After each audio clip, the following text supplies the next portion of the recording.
time to get your morning going. Super Bowl Richmond Sports Talk by Richmond sports fans. This is Fitz the Bill with Jack Fitzpatrick. Start here all live from the capital of the Commonwealth, where sharp analysis, your cause, and Richmond always come first. If it's making headlines locally or nationally, we're breaking it down. Now, I'm going to take my time to South Beach. Live from the capital of the Commonwealth, it's the Bill with your host, Jack Fitzpatrick.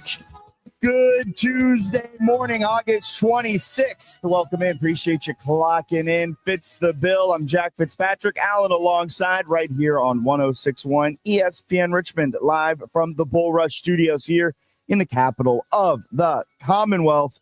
We've got a great show. Russ Houston will be joining at 9:15 to chat about the upcoming game this weekend against Lehigh as the Spiders begin their Patriot League era, moving on from the CAA over to the Patriot League, and they get things going up at Lehigh. The team that took them out of the playoffs a year ago is who they are starting off the 2025 season with. So head coach Russ Houston will be joining at about 9:15 to chat about that game. And as a reminder, coming up tomorrow, we'll have Jason Harrell, the Manchester football head coach, joining, as well as Andrew Bowen, the associate head coach at LC Bird, as our 8:04 high school football previews roll right along in high school football.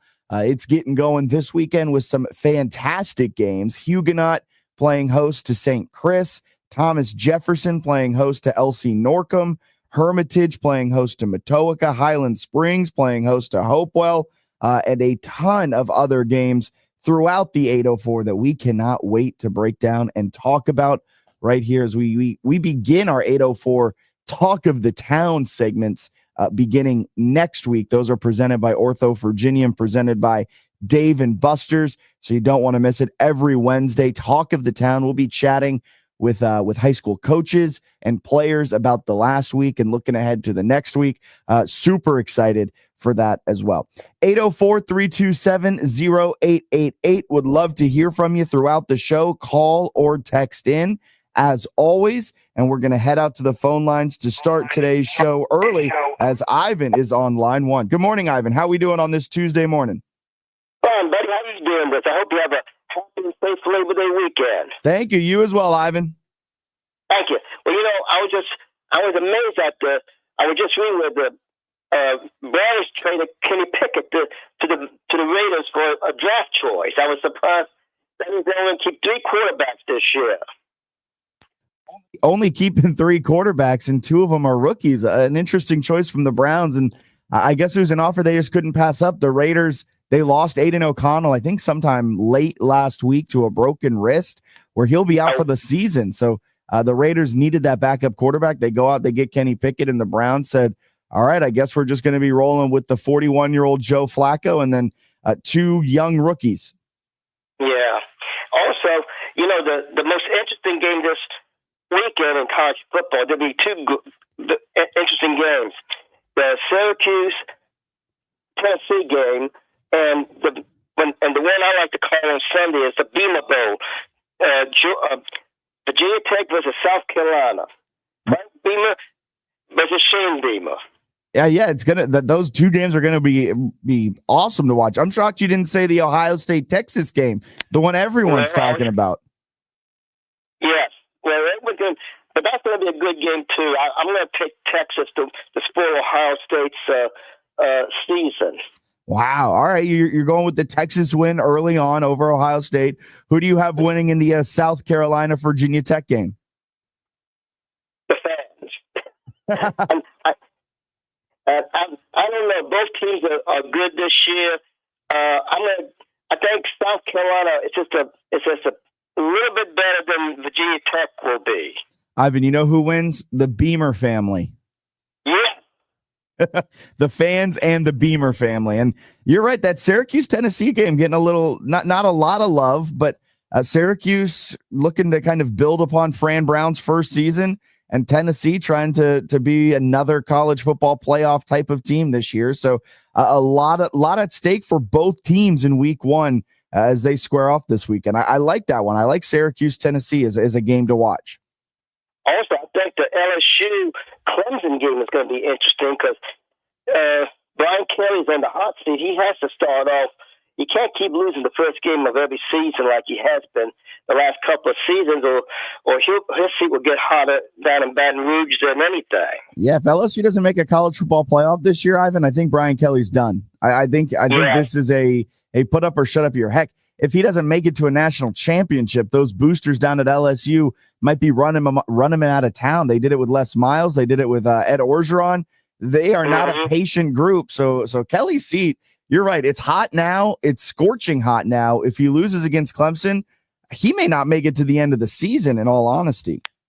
No, and I wouldn't be surprised if Lincoln Riley didn't get out of Southern Cal and go over to LSU where he'll find a little bit more hospitable, will be a little bit more easier to coach than Southern Cal right now. Oh, I don't know. Lincoln Riley may not even be the USC head coach next season because he may get fired. I don't know if he'll be poached away. The shine has kind of been hurt over there on Lincoln Riley. He's not kind of the hot commodity in the coaching circles anymore.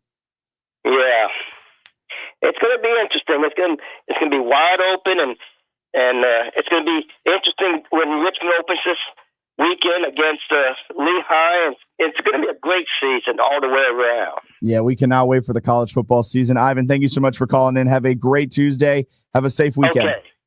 There goes Ivan. He's college football. It's going to be of course, it's going to be a great season. I mean, we wait for it forever. It feels like the off season is never ending. And then when it's here, we just cannot wait for it. We're bringing on Duke Dodson from Graybo's later on this week on Friday to preview a ton of the marquee matchups in the college football world this weekend. So super, super excited about that. Let's update you with what you may have missed in the wide world of sports overnight, because a lot of hold-ins ended yesterday.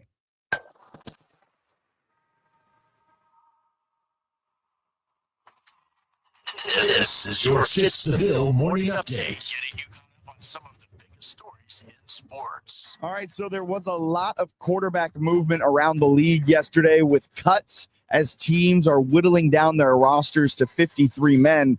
The most notable move, though, was what Ivan just mentioned, the Kenny Pickett trade. The Browns shipped Pickett to the Raiders. In return, they got a 5th-round draft pick in this year's upcoming draft. Raiders were looking to shore up the QB2 spot after Aiden O'Connell suffered a season-ending injury last week. In contract news, 2 hold-ins ended yesterday. Trey Hendrickson worked out a pay raise in 2025, adding $14 million to his salary this season. The star pass rusher now will earn $30 million in 2025. He will be, though, an unrestricted free agent at the end of the season. Terry McLaurin also inked an extension with the Commanders. His agents are reporting it is a 3-year, $96 million deal, which makes him tied for the 6th highest paid wide receiver in terms of average annual value at $32 million. The deal will keep him in Washington through 2028. Amari Cooper signed a deal with the Raiders. Free agent wide receiver played last season with the Bills. He began his career with the Raiders before they traded him to the Dallas Cowboys. In MLB news, Cal Raleigh keeps making history. He hit his 50th home run of the season yesterday. 3-2. Fly ball driven. Way back down left field. Take cover. Number 50. Midway up the second deck. History marches on. For the first time ever, a catcher has hit 50 home runs in a season. It has never been done until right now, until Cal Raleigh. In college football news, Alonzo Barnett III, JMU's starting quarterback from last season, was cleared for contact. Head coach Bob Chesney officially announced yesterday.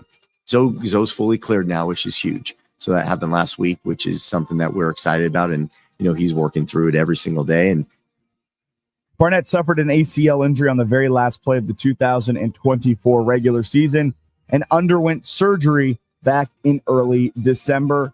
And back in the MLB, Aaron Boone said that he still views Anthony Volpe as the team's primary shortstop, despite recently benching him in the midst of a career worst slump. That's what you may have missed in the wide world of sports overnight. And the Alonzo Barnett news is certainly set my Twitter feed on fire yesterday. It overshadowed, granted, as a JMU alum, my Twitter is kind of more catered towards the JMU type of stuff. But it pushed down the Terry McLaurin contract stuff. And Alonzo Barnett, him being officially cleared and could be the week 1 starter. Could also be Matthew Sluka, the UNLV transfer. Camden Coleman is still in discussion, although not as prevalent as he once was in that QB1 discussion, the Richmond transfer. But that was massive news coming out of Harrisonburg yesterday. The fact that less than 9 months after having an ACL injury, what was reported as a torn ACL, less than 9 months after surgery to repair that, he is cleared for contact and could be the week 1 starter against Weber State over in Harrisonburg. Crazy comeback for last year's quarterback for James Madison. Just a wild comeback. All right, we're going to talk all things Terry McLaurin contract today because that was the biggest news out of the sports world. Signed a 3-year extension worth up to $96 million. Will it really be $96 million? Is it actually $32 million average annual value? We'll dive into that on the other side of the break. You're listening to Fitz the Bill right here on 106.1 ESPN Richmond. Traffic reports on 106.1 ESPN Richmond, brought to you by Herman Allen Plumbing, Heating, and Cooling, a premier Lennox dealer. Online at HermanAllenPlumbing.com. We all hear the radio ads about the IRS. They tell you to be afraid, to be scared, and they try to frighten you into calling. I'm not here to do that. Tax Relief Advocates is different. TRA is here to tell you that if you owe money to the IRS, whether it's $5,000, $50,000, or $500,000, we have a solution. It doesn't matter if you're sitting in your car, at work, or with your kids. No matter where you are, call now. 800-575-1783. Don't lose hope. TRA can eliminate or reduce what you owe to the IRS. Generous programs are now available that can give you a fresh start. Our passion is taxes and helping individuals fix their IRS problems. We have over 1,000 5-star reviews on Google and an A+ with the Better Business Bureau. You don't need to be afraid of the IRS any longer. End your tax nightmare today by visiting us online at TRA.com or call 800-575-1783. That's 800-575-1783. Tax Relief Advocates. Real solutions for real people. Must qualify for enrollment. Results may vary. Summertime in RVA means one thing. Golf season is here. If you're looking for the perfect golf course, head over to Queenfield Golf Club, located just a few minutes east of Mechanicsville. Queenfield offers a beautifully secluded 18-hole course, spacious driving range, and professionally maintained practice greens and bunkers. Schedule your tee time today by calling 804-769-8838 or reserve a spot online at queenfieldgolf.com and make Queenfield Golf Club your new favorite course.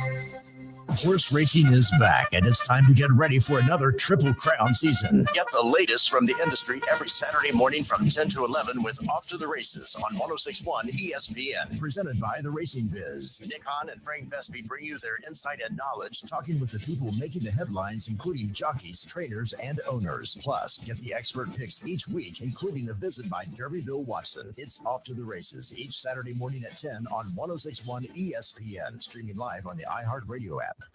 Wrap up your workday with Matt Josephs and Bob Black from 3 until 6 p.m. Live interviews, breaking news, and real talk about Richmond sports. Your business can be part of the conversation. Own the afternoon on 106.1 ESPN Richmond, where Richmond talks sports. Call 804-330-5700 or email espnrva@summitmediacorp.com. 106.1 ESPN Traffic.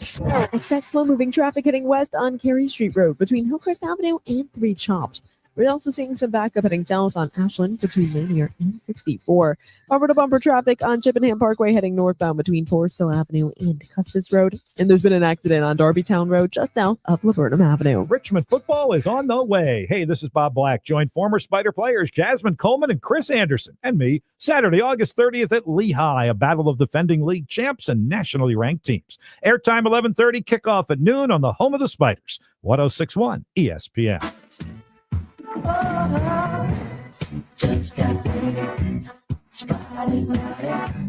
Terry McLaurin, he got paid. He got it paid. Yeah, he got paid. 3-year extension worth up to $96 million. So that's a $32 million average annual value. Lake Lewis came on the show. Remember when Lake Lewis came on? What was that, like a month ago now? Yeah, I couldn't find the clip, but I know it's there. I got the clip. I'm about to play the clip. I'm about to play this clip. Because he was asking for it. Here's Lake Lewis's clip he predicted this. Lake Lewis, you can catch him each and every Tuesday once the season starts. He'll be our Commanders insider coming on, chatting all things Washington Commanders. And he came on about a month ago, and I asked him, well, what's going on with Terry McLaurin? Lake Lewis hit the nail right on the head. Terry McLaurin. Yeah. Are we going to get a deal? Last time you came on the show, we were chatting, and it felt, and I was in the same boat. We all felt optimistic that, they're just working out a couple of things or dotting some I's, crossing some T's. Now, with the reports that have been coming out, seems like they're off by quite a bit of money at that top dollar. Yeah. Is this going to get done? Is it something it's going to get done? I reported almost 2 weeks ago it was 32 to 34. And, I'm not going to say how I know, but the fact of the matter is, DK was the barometer. DK Metcalf, who's making almost $33 million. How did he know? Alan?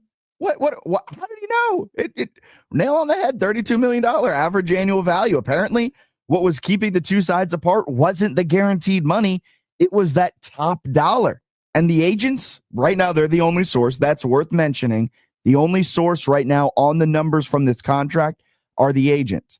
And the agent, of course, is going to say the top line number if every single incentive is hit, if every single bonus is met. If all of that happens, then this is a 3-year extension worth up to $96 million. But that is a $32 million AAV. That's what the agents are going to throw out there. That's what's going to be put in the newspaper. That's going to be on every single average per year. And that's what Terry McLaurin wanted. He wanted 32 to 34, and that's what he gets. Yeah, seems like Lake plays a lot of Madden. So shout out to him and EA Sports for showing people how contracts work. Yeah, I mean, it's quite impressive. $30 million, though, at signing. I'm going to put my Madden hat on. If I was a Madden player creating my franchise, I would put this contract setup where it is essentially a 2-year, $60 million deal with an option for that third year where none of that money is guaranteed in the third year. So I think this $30 million is essentially what is the guaranteed money in year one. There's probably another $25 to $30 million in guaranteed money that's going to come out over the next day or two. That will be in year two. And then there's going to be a very clear opportunity for the Commanders to cut Terry McLaurin after the second year of this contract, which means he would play with Washington for the next 3 seasons, or he would restructure at the end of that season. That's how I see this playing out, because this extension does not go into effect until Terry McLaurin will be 31 years old. He'll play out this year. He'll play out the remaining year of his current extension. Then this 3-year extension will go into effect in 2026. I think he'll play 26 and 27. And then I think there's going to be either a restructure or a cut after the 27 year. And I don't think anything in the 2028 year of this extension is guaranteed. That's my gut feeling. I don't know if he would sign that with that kind of futuristic projection. Well, I feel like you're gonna have to stay with him till he's 33, going into year number 34 for him. Again, I'm looking at Spot Track right now, and it's kind of funny. We don't know the guarantee. We don't know we don't know anything. Yeah, we don't know any of the details, and so that makes me a little nervous. But for his protection, as a player and the agent, I don't know if they would sign something that doesn't give him. You know what makes me think this? I think if this was a good guaranteed money deal, the agent would be, this is worth up to $96 million and $75 million of it is guaranteed. Like the agent would be pumping his chest out about that. The agent is not. The agent is only saying, and the only person we have heard about this contract is from the agent. The Commanders haven't released anything. It hasn't gone public yet. And the agent is saying this is a deal worth up to $96 million, which tells me they didn't get the guarantee they necessarily wanted. They were more focused on being able to say, we're the 6th highest paid wide receiver. Yeah, his agent's been weird in this entire thing, and I think his agent kind of screwed him over. And we talked about it with Lake as well. you look at the receiver market, Jamar Chase has like 67% of his contract guaranteed. Yeah. Jetta is 61%. And I think everybody else is around 50 to 55 in that 1 to 5 range. Like if you go by those numbers, it gives you kind of an idea of what the guarantee might be. Because I really would be shocked if his guarantee's over 67%. If he had $60 million of a guaranteed, which is kind of my prediction, where he has the first 2 years of this extension guaranteed and nothing guaranteed in the third year of the extension, that'd be $60 million of the $96 million guaranteed, which is 62.5% of the deal. So it makes sense that this is probably a 2-year extension with an out after the second year, giving him $30 million per in guaranteed money. I'm just happy he got it done. Yeah, I'm happy he got it at this point too. It wasn't like stop hearing about it. It wasn't like in the 11th hour of the season. And now we can turn our attention to this was said on CBS Sports HQ right in the wake of Terry McLaurin agreeing to the 3-year extension. Some bold words from a CBS Sports HQ pundit, Lagar Duzabale. This is what he said. Getting this deal done. We know how they look last year in their division. Second, of course, runner-up in the NFC Championship. Now that the pen has been put to paper, where do you see them? I put it out there earlier. I got them going to the Super Bowl this year. And I think, again, they weren't going to do that without scary Terry McLaurin. You had a guy like Deebo Samuel. You had Laramie Tunsil to left tackle. Josh Conerly at right tackle. So we saw this team last year. Again, they picked number 2 overall because they weren't good, Brandon. But led by Jaden Daniels, yes, they are going to the Super Bowl. Like the Washington Commanders, I feel like, are going to the Super Bowl with the addition of this signing to scary Terry McLaurin, because I love what they did. Last year, again, a lot of people didn't expect them to go to the NFC Championship game, but because of the superstar ability by Jaden Daniels and this offense, they were able to go there. Now they fixed some of those issues on defense. They get Terry McLaurin under contract. I think the sky's the limit for this team. I think it's Super Bowl or bust for the Commanders. Super Bowl or bust now for the Commanders. This is you bring Terry back into the fold and things get a little crazy with what pundits are saying. Super Bowl or bust. Yeah, I got to remember we're on camera. My facial expression probably gave away what I was thinking. Again, as the host of the Raising Hell show, I feel like I have to calm people down sometimes. Super Bowl or bust is ridiculous. All right, they're not better than the Eagles right now. Even with Terry back, they did nothing to actually close the gap with Philly. Now, with that being said, the season still has to play out, and things can happen. Again, we don't wish for injuries, but we don't know how the season's going to go. Somebody goes down on Philly or something like that, then, things change. Even the Commanders can take a step back. But there's one red flag with the Washington Commanders that would keep me from saying it's Super Bowl or bust. Now, they can get there if everything falls into place, but that's every team in the league pretty much. But the Commanders lack depth, across the board. They lack depth.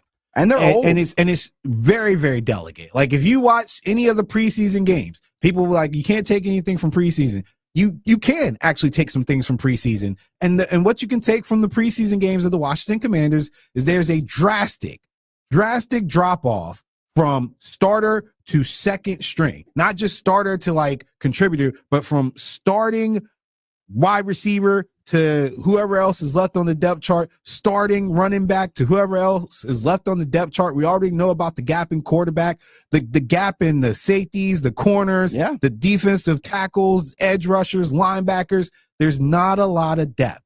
So the Commanders have to stay healthy the entire year. They have to stay healthy, which is extremely hard to do. They don't have a lot of depth. They have to stay healthy, and they are the oldest team in the NFL. Their average age is 27. And we forget that sometimes because they are led by Jaden Daniels, who is one of the younger quarterbacks in the NFL. But they are super old. Laramie Tunsil is old. Terry McLaurin is going into his age 30 season. They are the 5th oldest offense with an average age of 28.43 on the offensive side of the ball. And then on the defensive side of the ball, they're the 2nd oldest at 28.97, among their starters.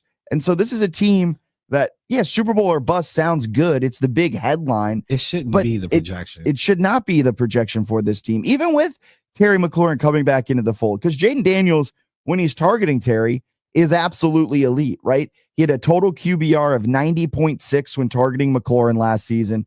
He had 12 passes that gained 30 or more yards by wideouts last season. Half of those went to McLaurin, and he was absolutely elite according to PFF, a 93 PFF grade when targeting McLaurin. Like, those two have a wonderful connection. But if McLaurin misses a couple of games, everything kind of gets thrown out of whack. You saw that in the preseason with Deebo Samuel playing a little bit up, Jalen Lane playing more reps than I think they necessarily want for the rookie, who has a high upside, but I don't think they want Jalen Lane to be a 3-down wide receiver playing a ton of snaps. Like, there is not a lot of wiggle room here for the Commanders going into 2025. The Commanders are led by Jaden Daniels, but there is a real possibility that this team takes a step back in terms of number of wins, in terms of how far they make it to the playoffs. They may be a better team in 2025 than they were last season, but there's a real shot that where they finish the season actually is worse than where they were last year. Like, it is tough to make it to the NFC Championship game. It's not a foregone conclusion that they're just going to make it back to the NFC Championship game. Dan Quinn, in his second year with the Atlanta Falcons, made it to the Super Bowl. He never made it back. He never got even close after that, and he ends up getting fired and then has to go spend a couple of seasons as the DC down in Dallas, now has found his way back to being a head coach. But that's just to say, you can make a deep run early on in a coaching tenure, and it is tough to do it again. It is tough to repeat that same success. So to put Super Bowl or bust, that moniker on the Commanders, that's just a little inappropriate. It is so difficult to do that. And how can you be Super Bowl or bust? You're not even projected to win your division. Exactly. That's so ridiculous. Like, it is wild. Only team in the league that has that moniker. I'm running through the top, like through my mind, of teams that could potentially be second in their division. I don't think any of them Super Bowl or bust. You need, like, if I'm betting, right, just to go down the betting angle real quick, like, I would think about betting the Commanders to win the NFCs because I think they provide some value. I think they're plus 220 to win their division. I would always fade the champion in the NFC East because you got a trend there. Yeah, nobody's done it since 04. But still, like, you aren't favored to win your division. If you look at the last decade plus of Super Bowl champions, they've all been division winners. Yeah. Most of them, I believe all of them, at least in the last 5 years, probably even further back. I mean, Chiefs got 3 of them. Chiefs got 3 of them. That was my thinking. have had a wild card bye.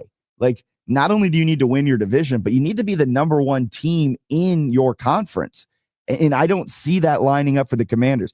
Could they win the NFC East? 1,000%. But they're not going to be the number one team in the NFC. Like, they've got a more difficult schedule. They've got a hard NFC East schedule. Like, you got to play the Eagles twice.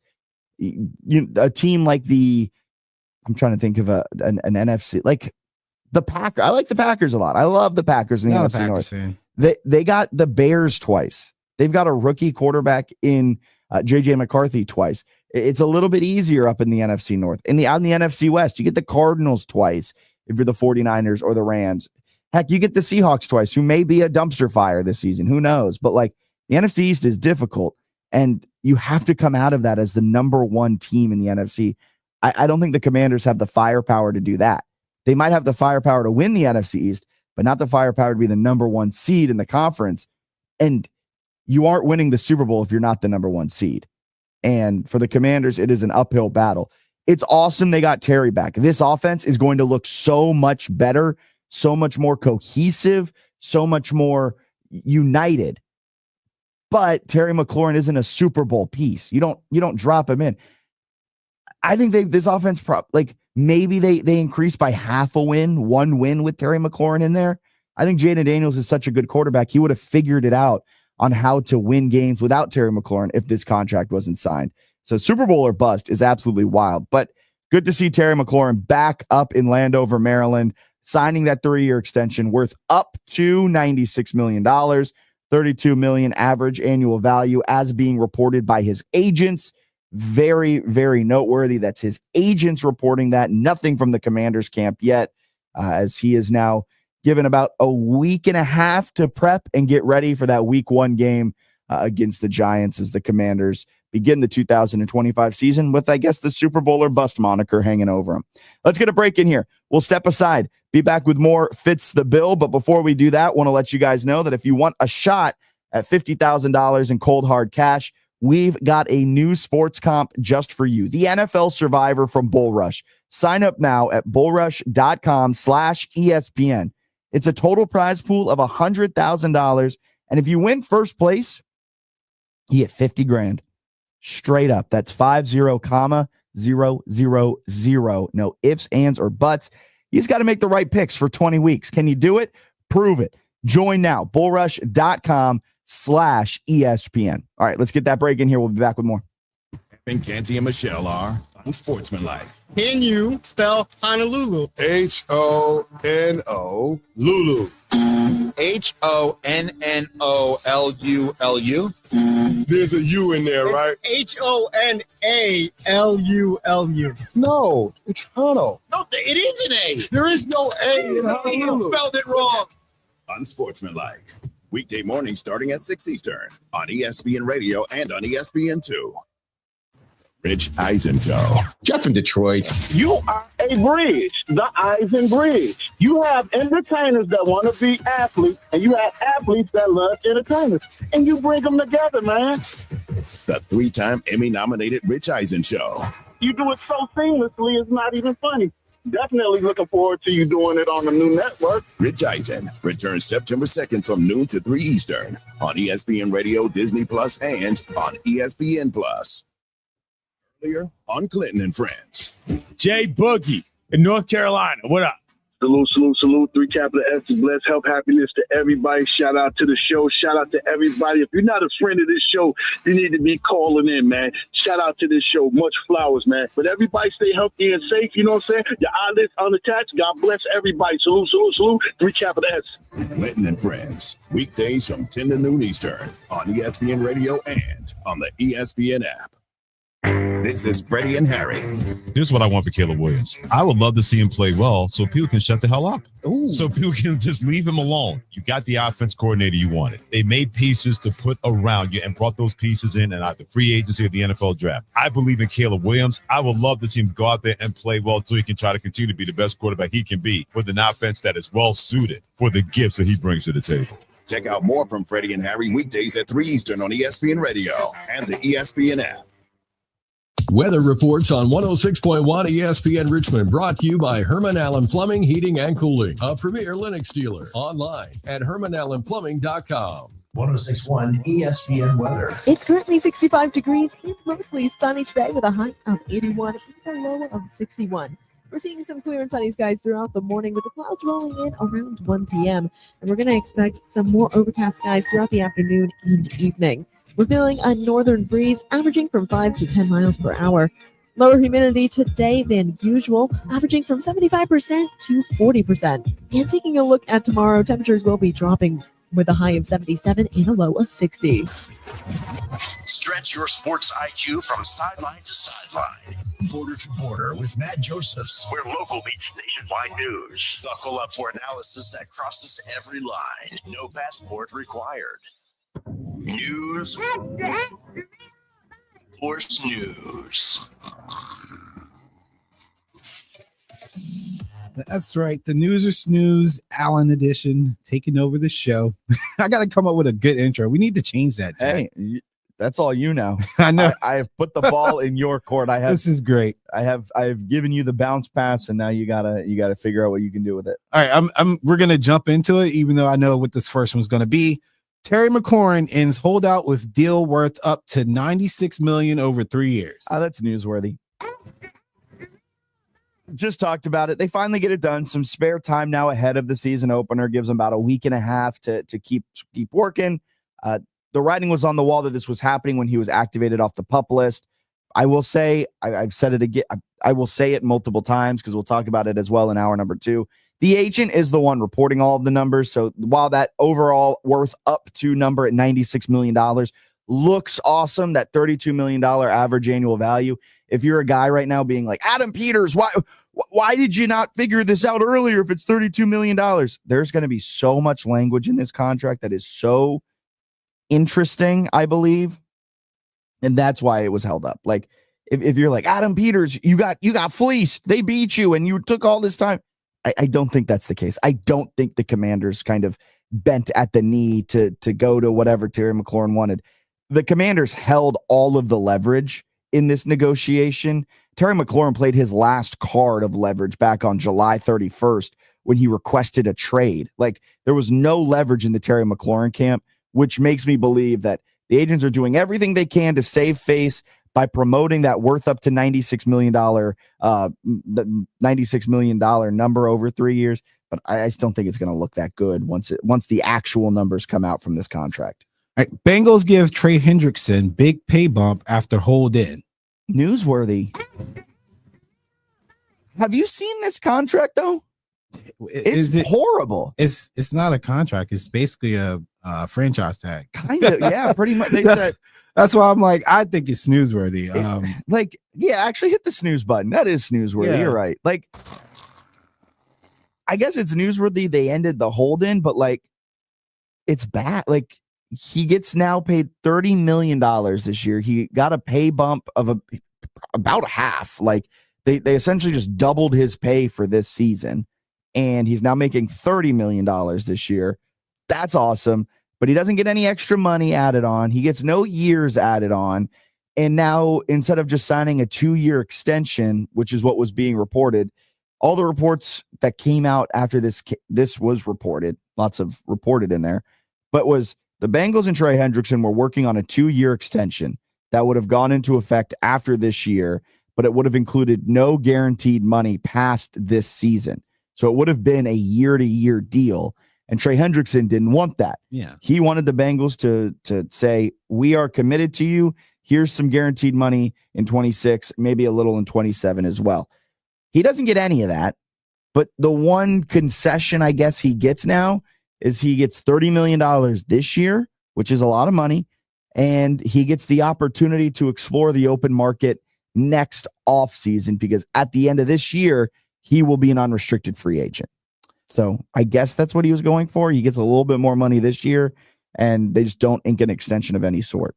Yeah, it's a win for him per se, but man, yeah, it's head scratching for the Bengals. Like, I don't know how much longer he has left. That's the thing. Given that he hasn't been injured, I would at least want at least 2 years or something, man. Like, once guys get past their 30-year mark in general, they're not taking contracts without guarantees, man. And it doesn't have to be fully guaranteed. Yeah. Like obviously, fully guaranteed is crazy, but you should, as a player, want some kind of a guarantee, considering all the examples. We just had one with Slater, where if he had went out and played and been a good teammate, I mean, he got hurt 2 weeks after signing that contract.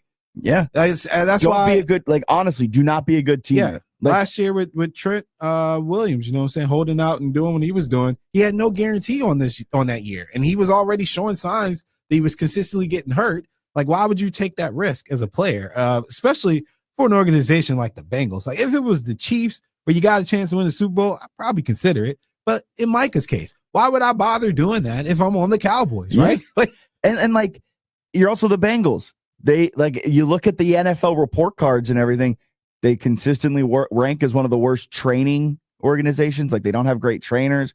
They don't have good facilities. They don't have good treatment. So, like, even if you do get injured or something, you probably aren't coming back 100%. They may even rush you back, where if you're with a team like the Rams, the Los Angeles Rams, who have good facilities and good kind of treatment of their players with trainers and with everything like that, then I might also think about it then too, because, all right, well, even if I get hurt, I know I'm going to have the proper medical care to take care of me.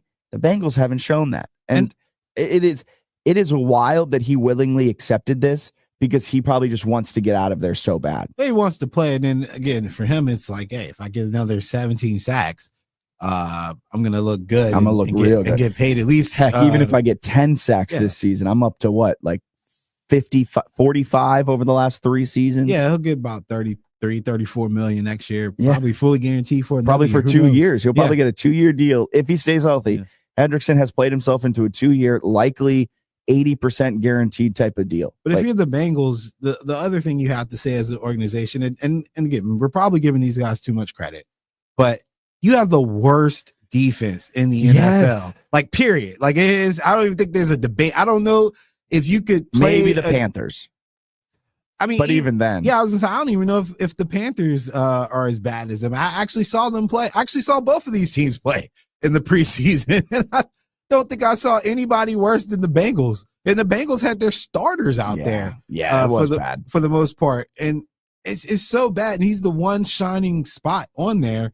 Why not try to make something, especially in this case, friendly enough that if you locked him in for 2 years, you could maybe find a trade partner for him and get something back in return. But like, we're looking at a situation where you're giving him $30 million, he's going to walk next year, and you're still going to be the worst defense in the league.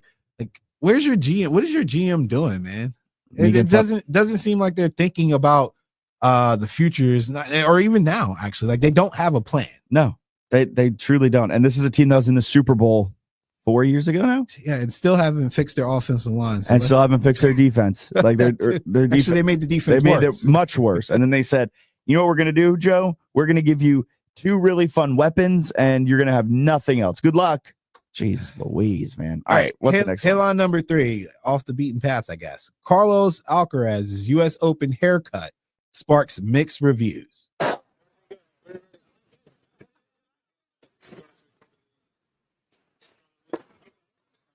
Step first, I guess.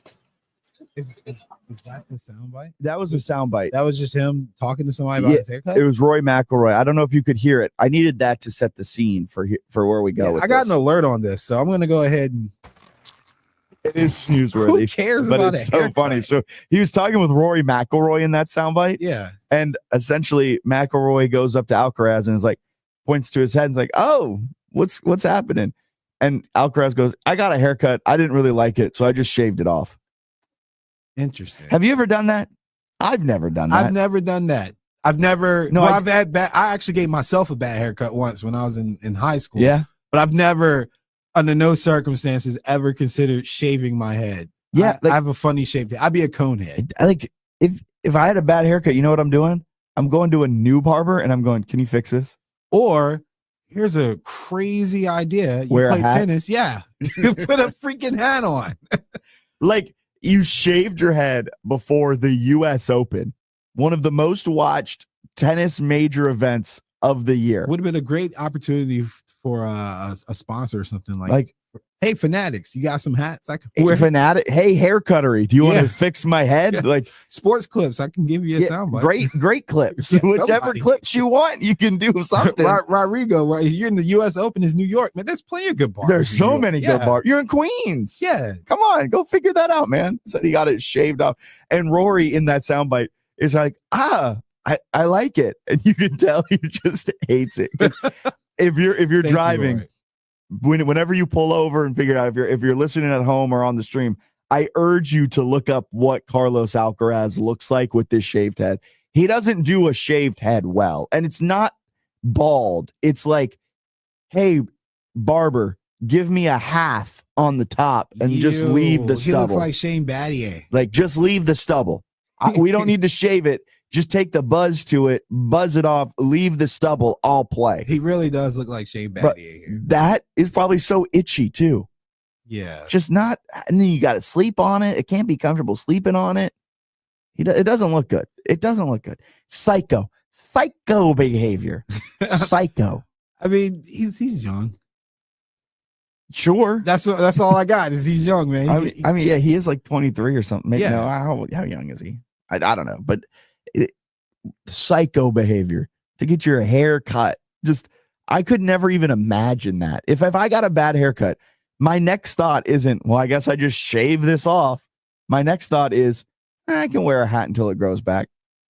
I've had plenty of bad haircuts in my day. Too rich to Too be rich. like that. Too rich. Somebody could have fixed that. Anyone could have. You could have flown out your barber from your home country. Somebody could have fixed that. And you could have fixed it. You could have gone to the one. There is probably a very good barber right next door to the U.S. Open kind of setup, the compound in Queens. And it said, you're like, "I'm just going to shave it off. I'm going to shave it off because why not?" All right, let's get a break in here. Step aside. Be back. Little breakdown of the 53-man cuts that we have seen as teams are whittling down their rosters. 2:53 men. We've seen a couple of quarterbacks get kicked to the curb, and the Vikings are trying to reunite with an old flame. That's coming up right here, 106.1 ESPN. Traffic reports on 106.1 ESPN Richmond, brought to you by Herman Allen Plumbing, Heating, and Cooling, a premier Linux dealer. Online at hermanallenplumbing.com. Hi, it's me, Flo, here to tell you that with the Progressive Home and Auto Bundle, you get 24/7 protection, so you're covered no matter where the day takes you. Even I added too much water to the pizza dough day? Yep. How about getting a call from my daughter to pick her up at the airport because her boyfriend is unreliable day? Especially that day. What about finding out that one of my pipes suddenly burst in my basement day? Progressive has every day covered 24/7 with the Home and Auto Bundle. Also, you have a lot of bad days. Oh no, that was all the same day. At least you're covered with Progressive. Progressive Casualty Insurance Company, affiliates, and other insurers. Not available in all states. Labor Day savings are happening right now at the Home Depot. So what are you working on? Prep for fall with our wide selection of cordless power tools that make it easy to clear your lawn, starting at $79. And once the leaves are clear, keep your yard looking fresh with colorful mums that bloom all season long. Shop Labor Day savings now through September 3rd, only at the Home Depot. See select stores for details.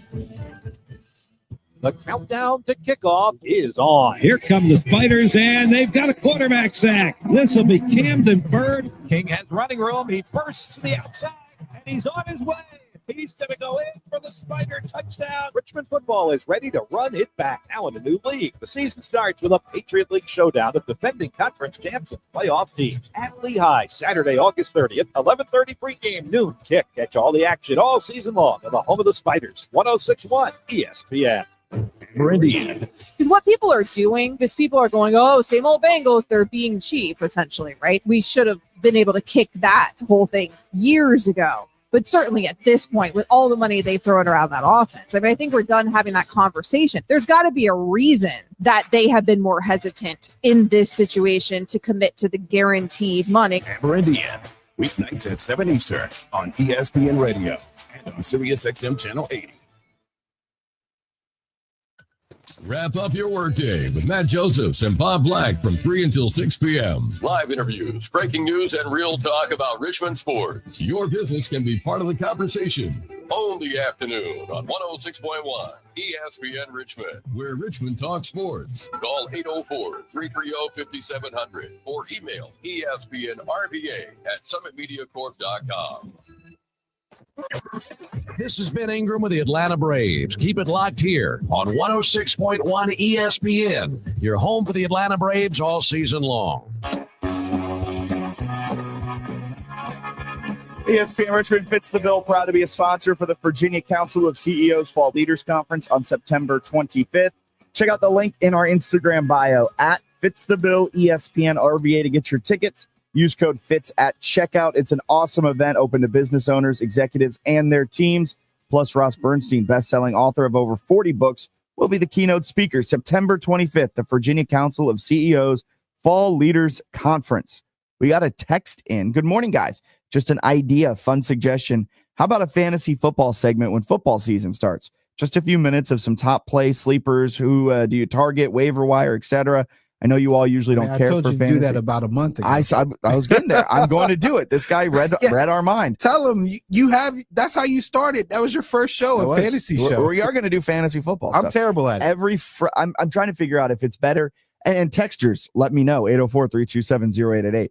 Would you rather it be on Wednesdays, typically when the waiver wire opens, or would you prefer it on Friday of a more start, sit, bench, look at this type of angle of it all? Like that's the question I'm trying to weigh now. Is it better on Friday or is it better on a Wednesday? And texter, if you can hear my voice, don't listen to anything I suggest for fantasy football. I am awful. Are you really bad at it? I am so bad at fantasy football, and I'm the most unlucky person at fantasy football. That's why I don't play. Now, I don't mind doing like DFS. I'm okay at DFS, but like to do a lineup and things like that. Like my friend tried to get me in his dynasty league, and thank God I have this job because I keep using this as an excuse. I'm like, oh, I'm so busy, man, and I go to the games. I can't do fantasy, which is a complete lie. But but I'm like, I'm so bad at it. Gambling. I can do, obviously. That's so interesting. Fantasy, I'm so bad at it. Texter said Wednesdays before the Thursday games and waiver wire. We'll do it Wednesdays. Fitz's first fantasy look. Texter Wednesdays. must not have a league with friends and family because they're going to veto everything you suggest. No, the waiver wire. Look, I'm in 2 leagues, right? And neither one really trade all that much. So you win the league on the waiver wire. Man, and that's we've the most lost important. friendships back in the day over waiver wire and trades. It's awful. So not to pat myself on the back. You're patting yourself. I'm in 2 leagues. It's a kind of a pat myself on the back, kind of not. I'm in 2 leagues, right? I mean, I'm impressed if you win it in any. I can't do it. Man. One's a dynasty league, one's a redraft league every year, snake draft, very classic, just cut and dry. Both on Sleeper. I really like the Sleeper app. It is very good and mobile first design for fantasy football. My dynasty league, year 1, I lost in the championship game, but I have Jaden Daniels, so I'm very excited about the trajectory of my team. You and the Commanders. I drafted Anthony Richardson in that league, though. Why? Because I had high hopes for him, and then he faltered. But I got Jaden Daniels in like the 12th round, and I was like, "This is all." And I just took him as a flyer. Turns out that was my best draft pick, and I'm a great GM.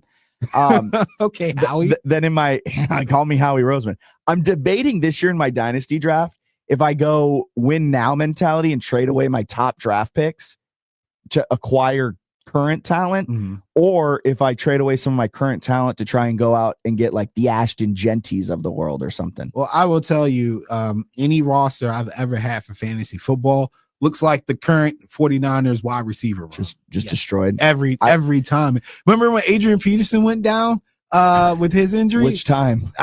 Like the one that kept him out. The Viking season? Yeah, the Viking he season. came back in a 2,000 yards? Yeah.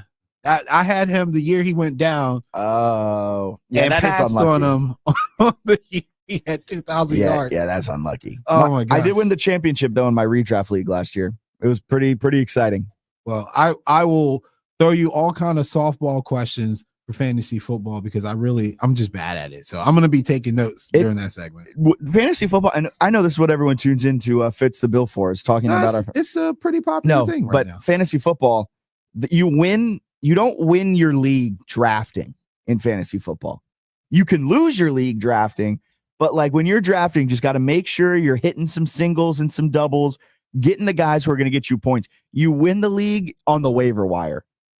Early on in the season, you got to be pounding the waiver wire pavement. You got to be picking up guys that people passed on.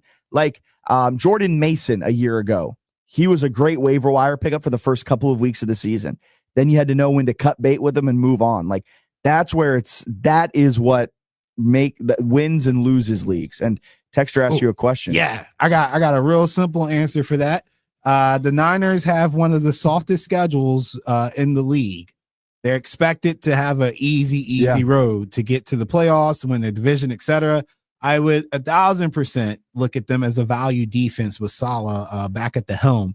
I mean, you can even look at the quarterbacks that they're playing and whatnot. Like they're in their division alone. They don't have many tough matchups against quarterbacks. Right, the Sam Darnold hate will not be tolerated. I'm just saying, in your first 4 games, you got Darnold, you got whoever the Saints throw out there, you got Kyler Murray, and you got Trevor Lawrence, who is always going to give you a turnover or two. Then you got the Rams. Again, don't know what they're going with. What's our guy? I was about to call him Trubisky. Garoppolo, same difference. And then you've got the Bucks, the Falcons. Baker's a little tough, but Michael Penix, again, a guy that by this time would only have about 10 games of experience under his belt. It's really not a bad look for them this season defensively. Spoken like a guy who knows fantasy football, man. No, spoken like a guy that's going to be taking them for some gambling angles. But yes, here's my advice as well to the texter. I draft my defense as my very last draft pick. Yeah, I wouldn't. I do not. So I go waiver wire each and every week of the available defenses. Who has the best matchup? Mm-hmm. So like, I don't have a defense because it's different every couple of weeks. Now, has that burned me because I forgot to check the waiver wire and then I end up with like the Panthers defense or the Bengals defense? That has happened to me a couple of times. I will just choose not to start a defense in that spot because that's only added value is how I see a defense. It's zero and then you could get added value. So you only want teams that could potentially give you points. You do not want a defense that could potentially lose you points. You're better off just having that spot blank. So if it was between not starting a defense or the Bengals, I'm not starting a defense like last season. I would also take a look at teams like the Giants in certain matchups, because that defensive front is going to get you a ton of sacks and pressures and potential turnovers there. I actually think and I don't think this is a hot take, but honestly, looking at the start of the season and whatnot, I think they're going to be one of the more promising units in the NFL as far as what people expect from them. And this is the thing too, know your league's rules. Yeah. So like a defense, do you get a point for a sack? Do you get half a point for a sack?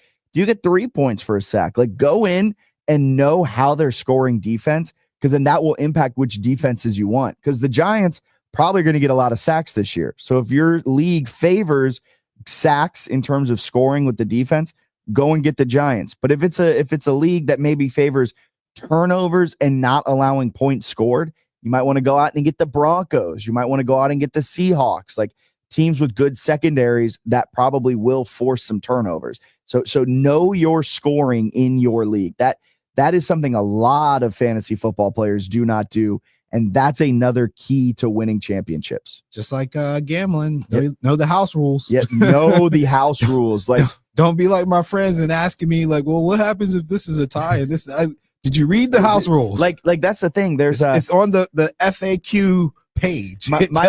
My league, we introduced the IDP, so you draft a defensive player. Oh, yeah. And our league, we just set it to the default rules or something, and no one bothered to read how an IDP is scored. So everyone's out here drafting like they're just drafting Max Crosby and they're drafting Myles Garrett. And then you look, a sack and a tackle were worth the same amount. So I went out and I got Bobby Wagner, who's going to give me 15 tackles a game. Yeah. And like interceptions were worth 3, but that's so much more volatile. And I was just like, I'm just going to go out and get like heavy tackle linebackers. Yeah. And it got me a bunch of points each and every week. And everyone else, when Max Crosby would hit, he'd get you 20 points with 2 sacks and 5 tackles.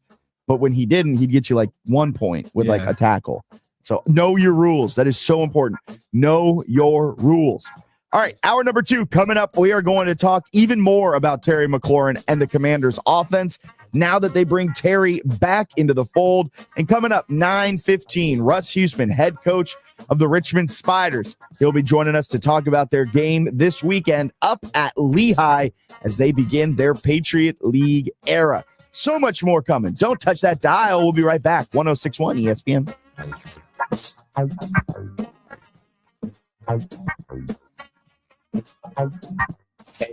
Delvin Joyce, Jamie Hall of Famer and former New York Giant. Listen, make sure you tune in to Talkin' Dukes every Wednesday on 106.1 ESPN Richmond. Go Dukes.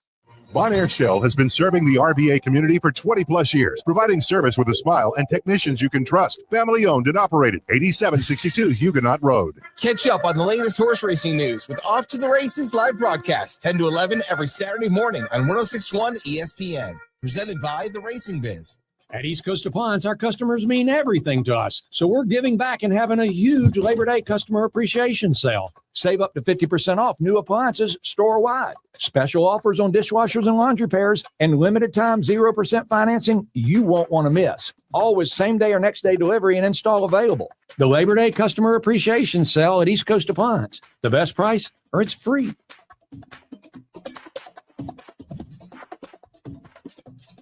Oh, I'm getting so sick of going to the laundromat. Didn't you just get a new washer and dryer? Yeah, but it still hasn't arrived. Where'd you get it? One of those big hardware stores. And every time I call, I get the garden department, lumber department, or something like that. Next time, let me know. I have this appliance guy who does same day or next day delivery and install. I'm going to call and cancel my order. Great idea. You should never have to wait weeks or even days for a new appliance. Shop East Coast Appliance today and get the best price or it's free.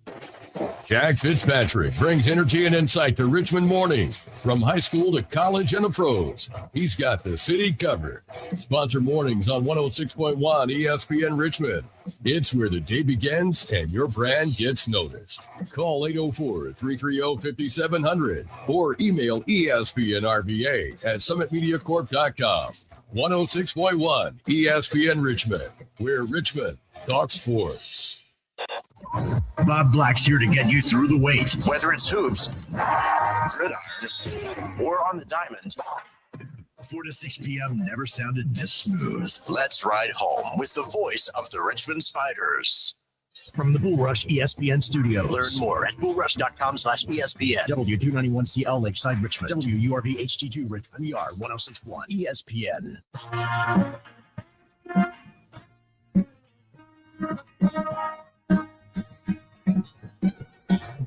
You're listening to the second hour of Fitz the Bill on 1061 ESPN.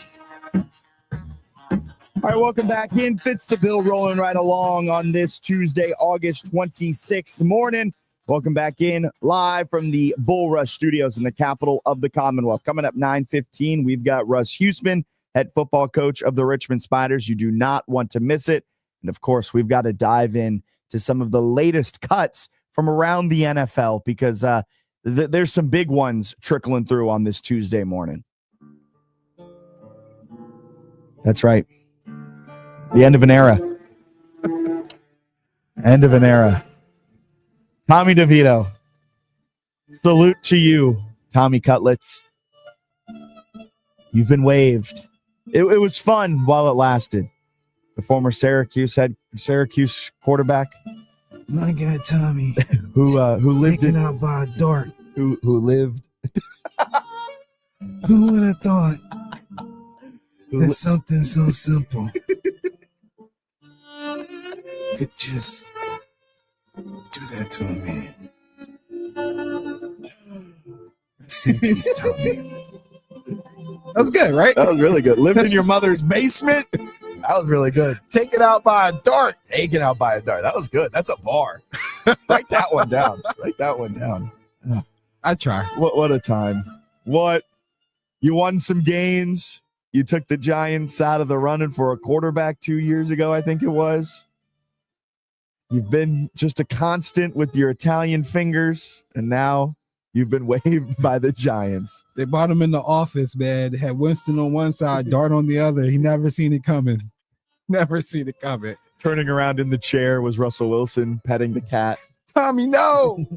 Oh, poor Tommy DeVito. So he's been cut. Kyle Trask has been cut. Not Kyle. Mike White has been cut. They're going after all my favorite degenerate plays. Hendon Hooker has been cut. Not that one. Oh, okay. We didn't go that deep. All right. Well, Hendon Hooker's been cut.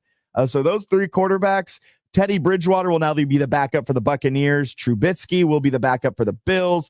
Kyle Allen won the QB2 competition. He'll be the backup for the Lions. So, all right, I lied. All right, Hendon Hooker did get us through at least like 3 or 4 games, man. Those are some prolific scoring offenses there. Kyle Trask at Florida, Hendon Hooker, my guy Mike White. Come on, man. Hey, yeah. The NFL just you know it was a terrible league. Doesn't appreciate people that get you over. You know it was the really tough one that I saw come across? What? Michael Gallup. Oh yeah, I forgot to mention that. Yeah, I saw that on the newsletter. This man comes out of retirement to try and make the comeback, and they're like, so close, Michael. So close. I thought he actually might make the roster. Thought he was going to do it. Like, I was like, all right, man. I think I said it yesterday. I was like, look, Gallup's out there. Like, he's come back from retirement. Maybe he'll be looking good. They didn't invest the 3rd round pick in him. So I think that tells you that Luke McCaffrey's safe.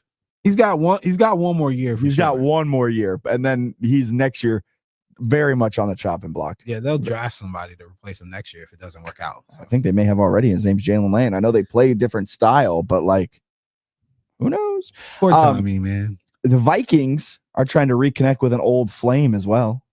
Do you see that? No, who's that? Adam Thielen. They're trying to trade for Adam Thielen. You know, I didn't pay much attention to that because I don't understand.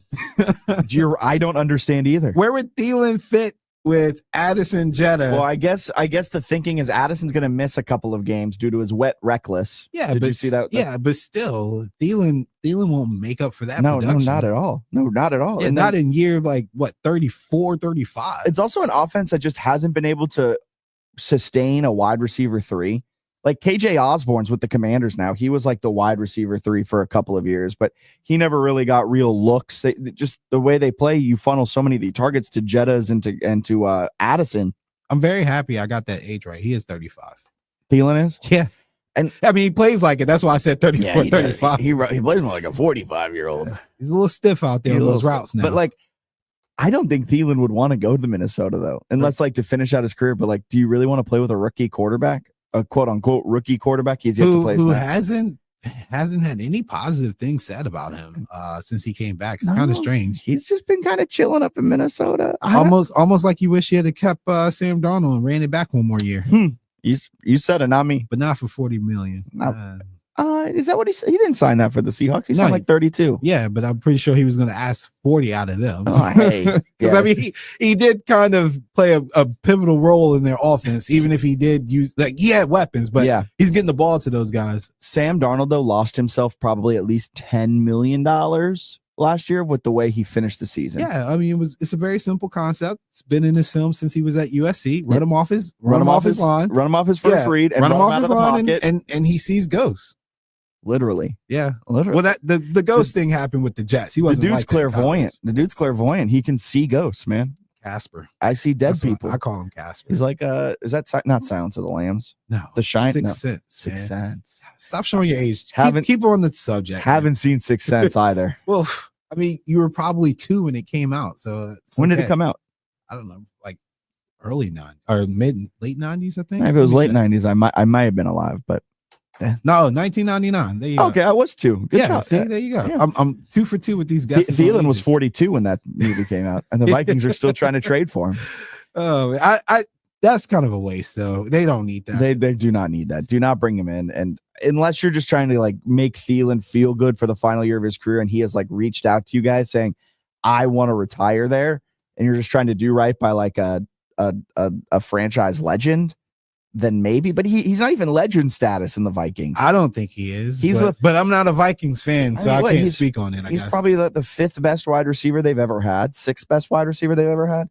Chris Carter. Yeah, Randy Moss. Jetta. I thought Diggs was better. Stephon Diggs. Jordan Addison. I mean, when his career is done, yeah. I'm probably forgetting some like early Vikings too in there, but like he's not a legend stat. I'm sure Frank had some guys with him back in the day. That was before I was born. So. Yeah, exactly. But so that's an interesting thing to monitor as the Vikings are trying to reconnect with an old flame. Just on that topic, real quick though, if Thielen leaves the Panthers, be curious to see what they're working with, man. Like Xavier Legette and Teodora Teteroa. There you go. Working on it. T-Mac. They're kind of the same.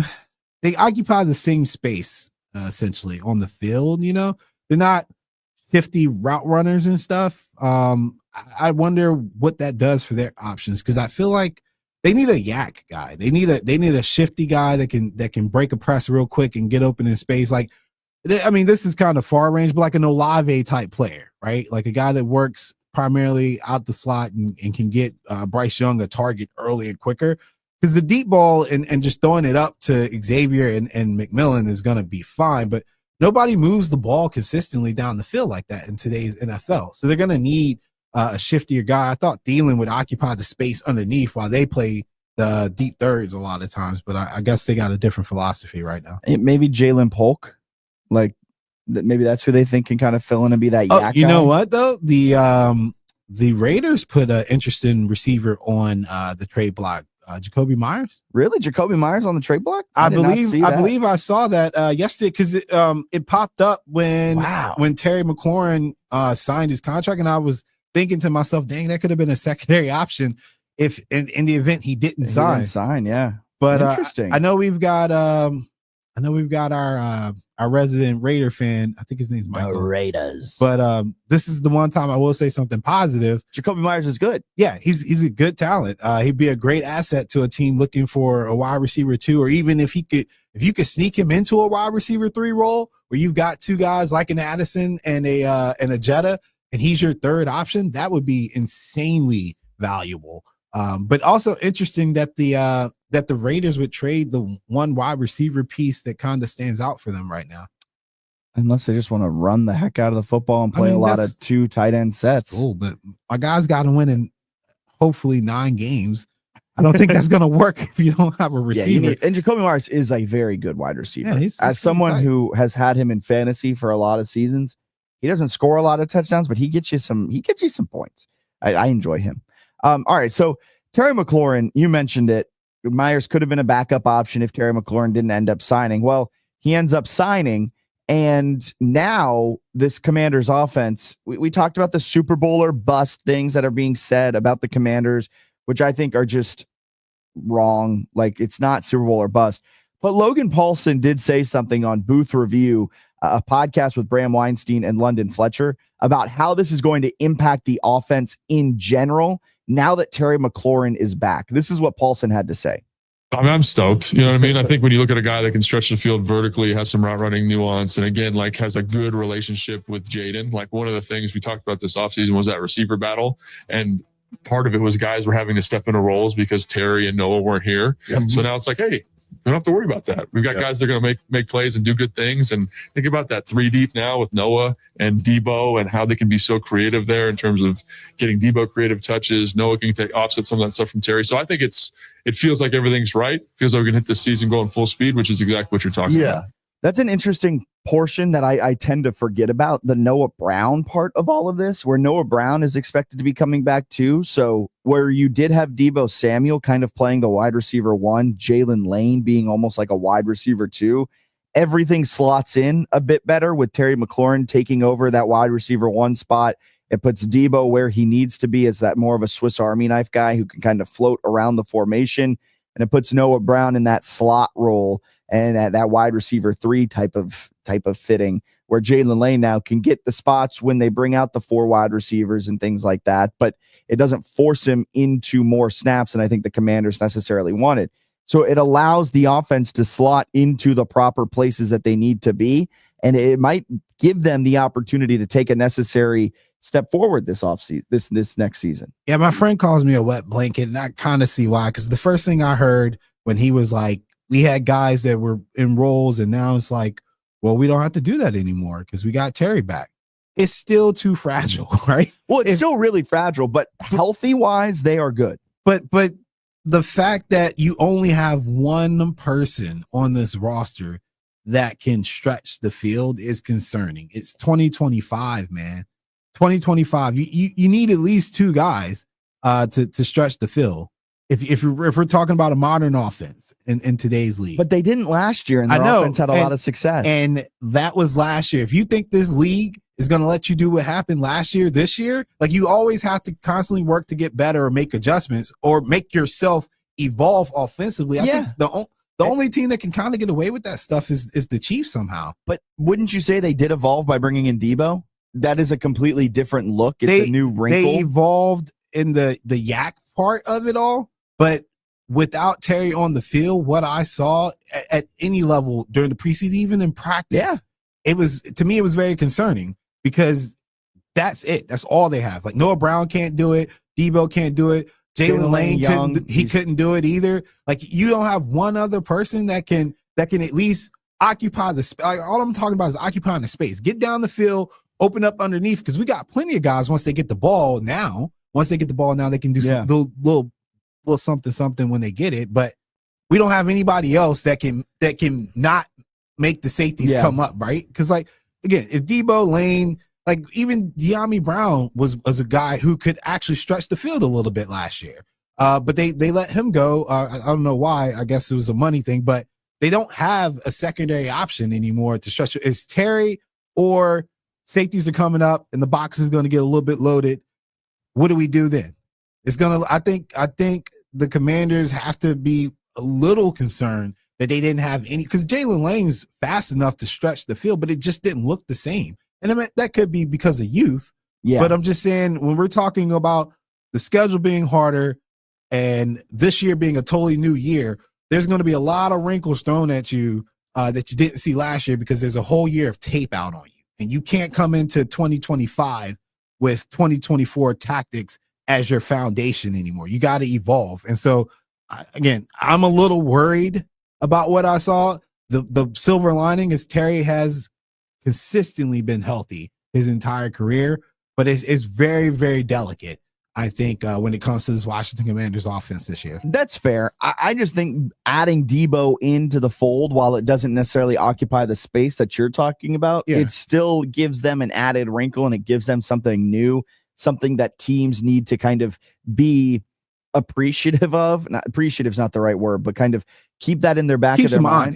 Keeps them honest for sure. And maybe Noah Brown becomes more of that deeper threat, dude. I kind of doubt it.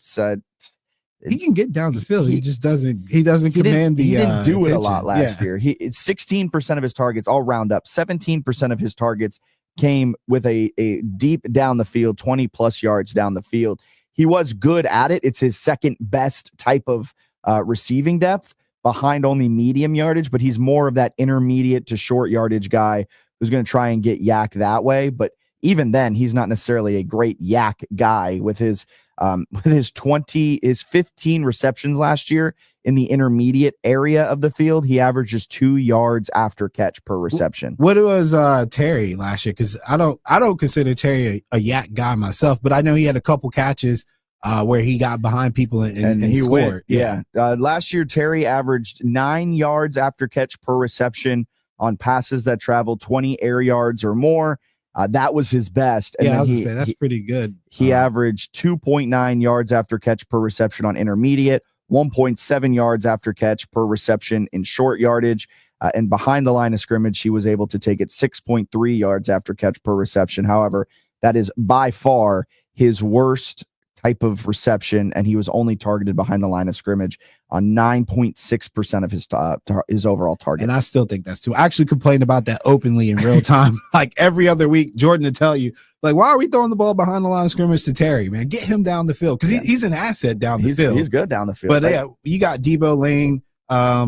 Once they get the ball, they are basically running backs once they get it. I call me crazy, but I'm a believer in Cliff Kingsbury, the offensive coordinator. I think Cliff Kingsbury will figure it out.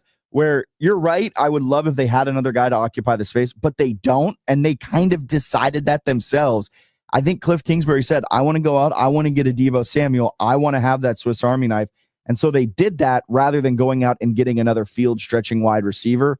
With Noah Brown, that's a big addition back coming off the injury. See how Jalen Lane develops this season, but they've got the necessary additions. I think this offense now with Terry back, everyone can slot into the proper role. And I won't even think about what happens when injuries start piling up at some point in the season, because they necessarily will. And the Commanders are not well prepared to handle an onslaught of injuries. I totally agree.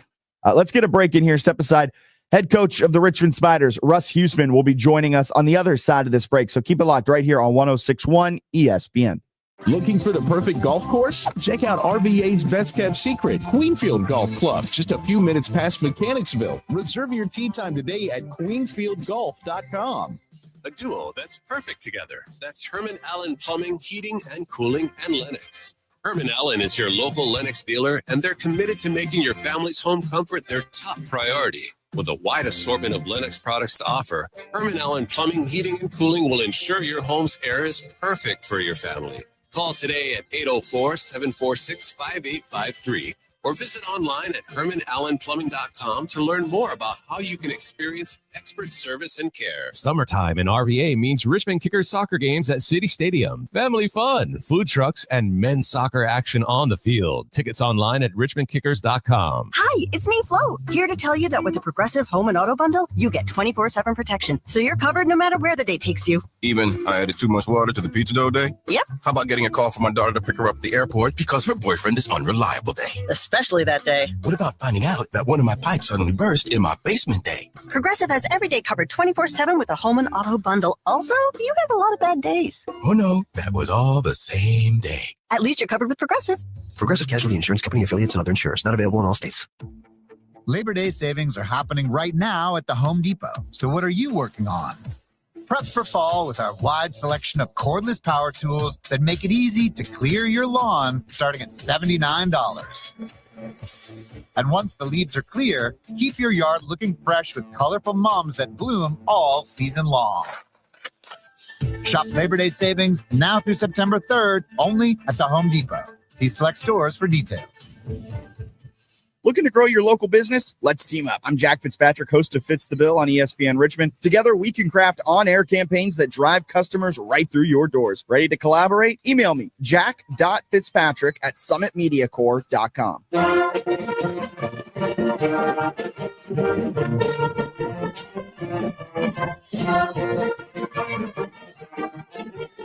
Welcome back in. Fitz the Bill rolling right along on this Tuesday morning. I'm Jack Fitzpatrick, Allen alongside, and we are joined now by head football coach at Richmond, Russ Huesman, as he gets set for this Saturday's game up at Lehigh. Coach, thank you so much for taking some time out of your day to chat with us. Oh, you're welcome. Glad to be on with you guys. How does it feel? The off season, it's gone, and now it's game week. How does that feel? Well, I could tell it's game week because woke up extremely early this morning, earlier than my alarm. Couldn't go back to sleep, and so just got in the shower and came to work. So it's obviously game week.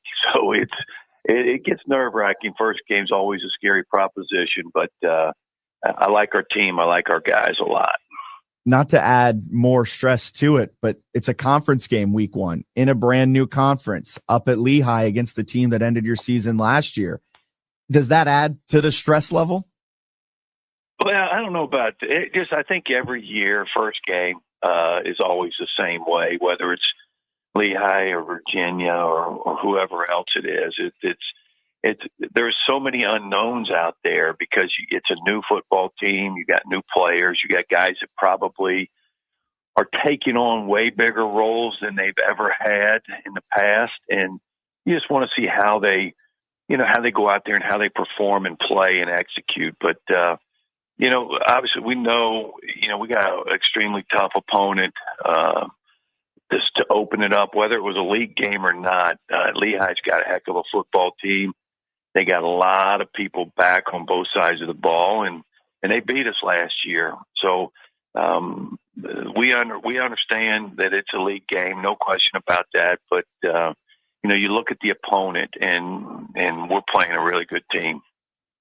Coach, with that playoff loss last season against this Lehigh team, does that motivate this year's team at all, or have you turned the page and you're focused on 2025 only?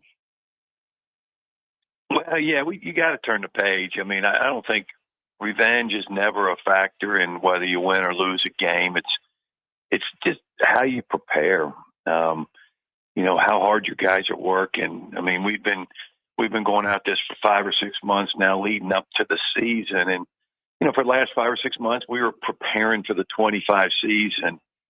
And then on last Friday, we started the Lehigh prep. So now the only thing on our mind is Lehigh. Nothing to do with the totality of the season. It's all about one at a time in Lehigh, and so our guys work hard. And but I haven't brought up. Maybe they do. I don't know. But there shouldn't be a revenge factor. I mean, we got a completely different team. They got a different team, and so it's same coaches, but it's a completely different year. Head football coach at Richmond, Russ Huesman, joining us on this Tuesday morning. Coach, you've mentioned it a couple times. Brand new team this year. Some guys in new roles. The transfer portal hit you a little hard at the end of last season. How did you go about reloading this roster going into 2025? Well, I mean, it did hit us pretty good. You kind of have an idea. Some of the 5th and 6th year guys, they want to go take their shot elsewhere. But we had some undergrads that left us that stung a little bit because you didn't think that was going to happen at a place like Richmond with the degree that you can get at the University of Richmond. But if they get their degree and they say, I want to take a shot my 5th year somewhere else, you can live with that. It's normally the undergrad guys that kind of irritate you a little bit. But, as you go through this thing, you're going to lose players. You got to rebuild. We signed a really good freshman class last year, and and a lot of those guys did not play. And now, they're in their second year in the program, and it's time for them to step up. So we're going to have probably, 5 or 6 guys that haven't seen the field much that are going to play huge roles, and they're young to boot. Sometimes you get an older guy like a Jordan Allen who's taken over a strong safety spot. He played special teams last year. He played some strong safety, some will linebacker, and he's not a young guy. He's in his fourth year. You feel good about guys like that because they know the defense, but sometimes, and they've been in the mix. Whether it was limited in the mix or not, they've been in the mix. Some of these guys haven't been in the mix at all, and their first offensive or defensive snap ever in a college game is going to come first play of the game against Lehigh. And kind of with that, a couple new faces along the sidelines with the coaching staff. You guys brought in wide receiver coach Jerry Taylor and co-offensive coordinator and offensive line coach Mike Cummings. What have those two coaches done for you as a staff this offseason? Well, you never like to lose coaches. I mean, in an ideal world, you would never lose them. But in this profession, coaches come and go. They try to, they want to better themselves. They want to, take jobs that they think are going to further their career. And so every year you get some changeover. And with that changeover, you get new thoughts, new ideas. With Mike coming in, he's coordinated at Central Michigan and UConn, and he was at App State. And so, he's got a wealth of experience. And then Jerry's been at a couple, really good academics, Dartmouth and Columbia, and he knows, what the true student athlete is and, how to coach those guys and bring different ideas and thoughts. But if I had my druthers, the staff I got right now, I would take for the next 5-6 years and never have to worry about changing. But you know, each year you're going to have 1, 2, 3 guys move on, get better jobs or different jobs or jobs that they think are best for them. And you bring in new guys and you get new ideas and new thoughts. And it's been refreshing to be around Jerry and Mike, to hear some things that they've done in the past that Mike can help us. Coach, you mentioned how wide receiver coach Jerry Taylor has that experience at, the Dartmouths of the world. How important is it to have a coach understand a program that puts kind of the student emphasis on student athlete? Well, it starts right out with recruiting. I mean, he kind of knows, here's what we're looking for. Here's the kind of guy, you can go in, you can go into a school and he may have good grades, but he may not be a fit. I mean, you may walk in there and this guy is not a fit at a prestigious academic school. And, every guy he's had to recruit since he's been coaching, for the most part, has been guys that, that you're in an elite academic institution. And so he has a great feel for, what we're looking for academically, athletically, fit wise. And he's done a really nice job in the recruiting process. Head football coach at Richmond, Russ Huesman, joining us on this Tuesday morning. Coach, the position that everyone loves talking about, the media, the fans, everyone like that, the quarterback position. You got Kyle Wickersham, quarterback 1 heading into the season. What's it like having a quarterback that has been through this process a couple times now and can kind of be that anchor for your offense? Oh, it feels great. I mean, if you don't have a quarterback, you got no chance. It doesn't make any difference. If you don't have somebody with his hands on the ball every day, every snap, and you don't have somebody there that you feel good about, you got no chance to win games. And Kyle has played a lot of football here. He's been banged up a couple years in a row. Hopefully we can keep him healthy this whole year. And I think, if he can stay healthy, I think he'll have a monster year for us and help us win a lot of games. Love the kid. I mean, he's a competitor. He's smart. He's got a lot of ability. And so we feel good heading into the first game with him. Yeah, Coach, last season he battled injuries throughout. I think 2023 he missed a couple of games with an injury. He's one of the top quarterbacks in the FCS back in 2023. What's the key to keeping him healthy here in this season? Well, he's had some really strange, I don't want to say strange, but, in 23 he had an oblique strain. And that's an injury you hear pitchers get in Major League Baseball, and from throwing and how you throw. And you don't see it a whole lot in quarterbacks, but he got it And it's a tough injury. Sometimes it doesn't sound sexy, whatever. But, it is a tough injury. And, it took him a while to recover from that. But, once he recovered and came back, he played really, really well. Last year he hurt his ankle, third game of the year on a quarterback sneak. And, he just could not get the thing healed. I mean, he treatment and everything, and he just could not get the thing to come around. So, at that point in time, you just got to say he can't play this year. And fortunately, our quarterback stayed healthy the rest of the year. So we're in pretty decent shape. What have you seen from him in terms of growth, Wickersham, by sitting out last season due to that ankle injury, having to take those mental reps and seeing the game from the sidelines? How have you seen that impact his play on the field this offseason going into now Lehigh Prepper Week? I don't know if I see a whole lot of difference in him. He was really, the past couple of years, he's really good. He's efficient.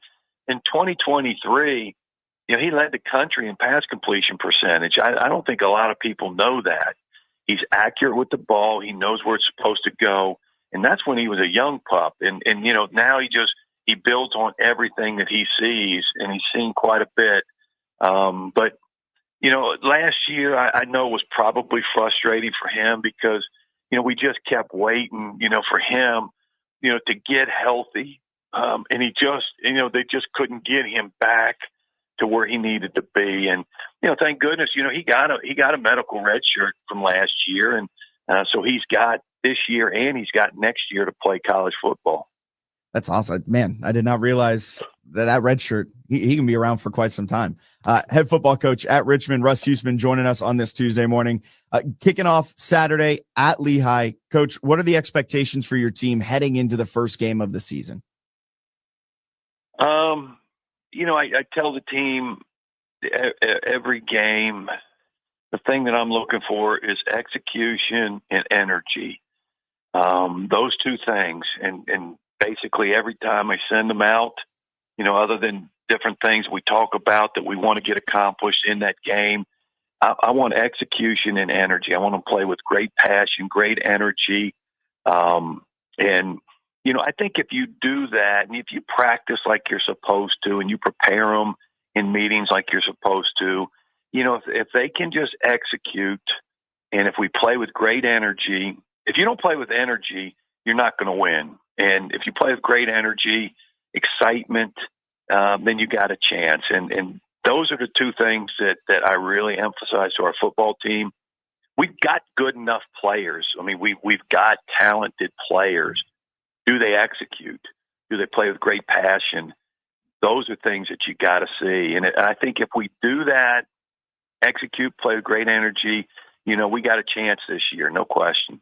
Love it, Coach. Thank you so much. Good luck on Saturday. Good luck for the rest of the season, and look forward to catching up with you every week right here on 106.1 ESPN. Thanks for having me on. See you. There goes head football coach at Richmond for the Spiders, Russ Huesman. Appreciate him taking some time out of his morning to chat with us about the upcoming game this Saturday at Lehigh as the Spiders begin their Patriot League era. All the action of Richmond Spiders football can be heard right here on 106.1 ESPN Richmond.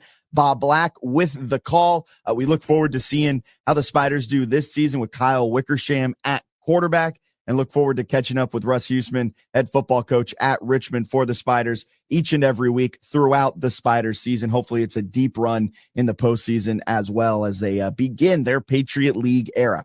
All right, we're going to get a quick break in here. Step aside. Be back with more Fitz the Bill right here on 106.1 ESPN Richmond. Soccer in RVA is winding down with just a few games left this season. Make your plans now to catch the next Richmond Kickers home game Wednesday, September 17th versus Portland Hearts of Pipe. Tune in to hear ESPN Richmond live as we count down to this nationally televised game on RVA Community Night at City Stadium. Then it's on to a Saturday night showdown September 20th versus Charlotte Independence. Reserve your tickets today at richmondkickers.com. And don't forget, at Kickers games, dogs are always welcome. Serving Richmond and beyond for over 20 years, Bon Air Shell features a full line of automotive services. Check out bonairshell.com, loaded with coupons, specials, and more to see all that they can do for your car and your peace of mind. And now with their Fuel Rewards program, you can save at least 5 cents per gallon on every fill-up. Learn more at fuelrewards.com. Go see the team at Bon Air Shell, 8762 West Huguenot Road. Go to bonairshell.com or call them at 272-3232. That's 272-3232.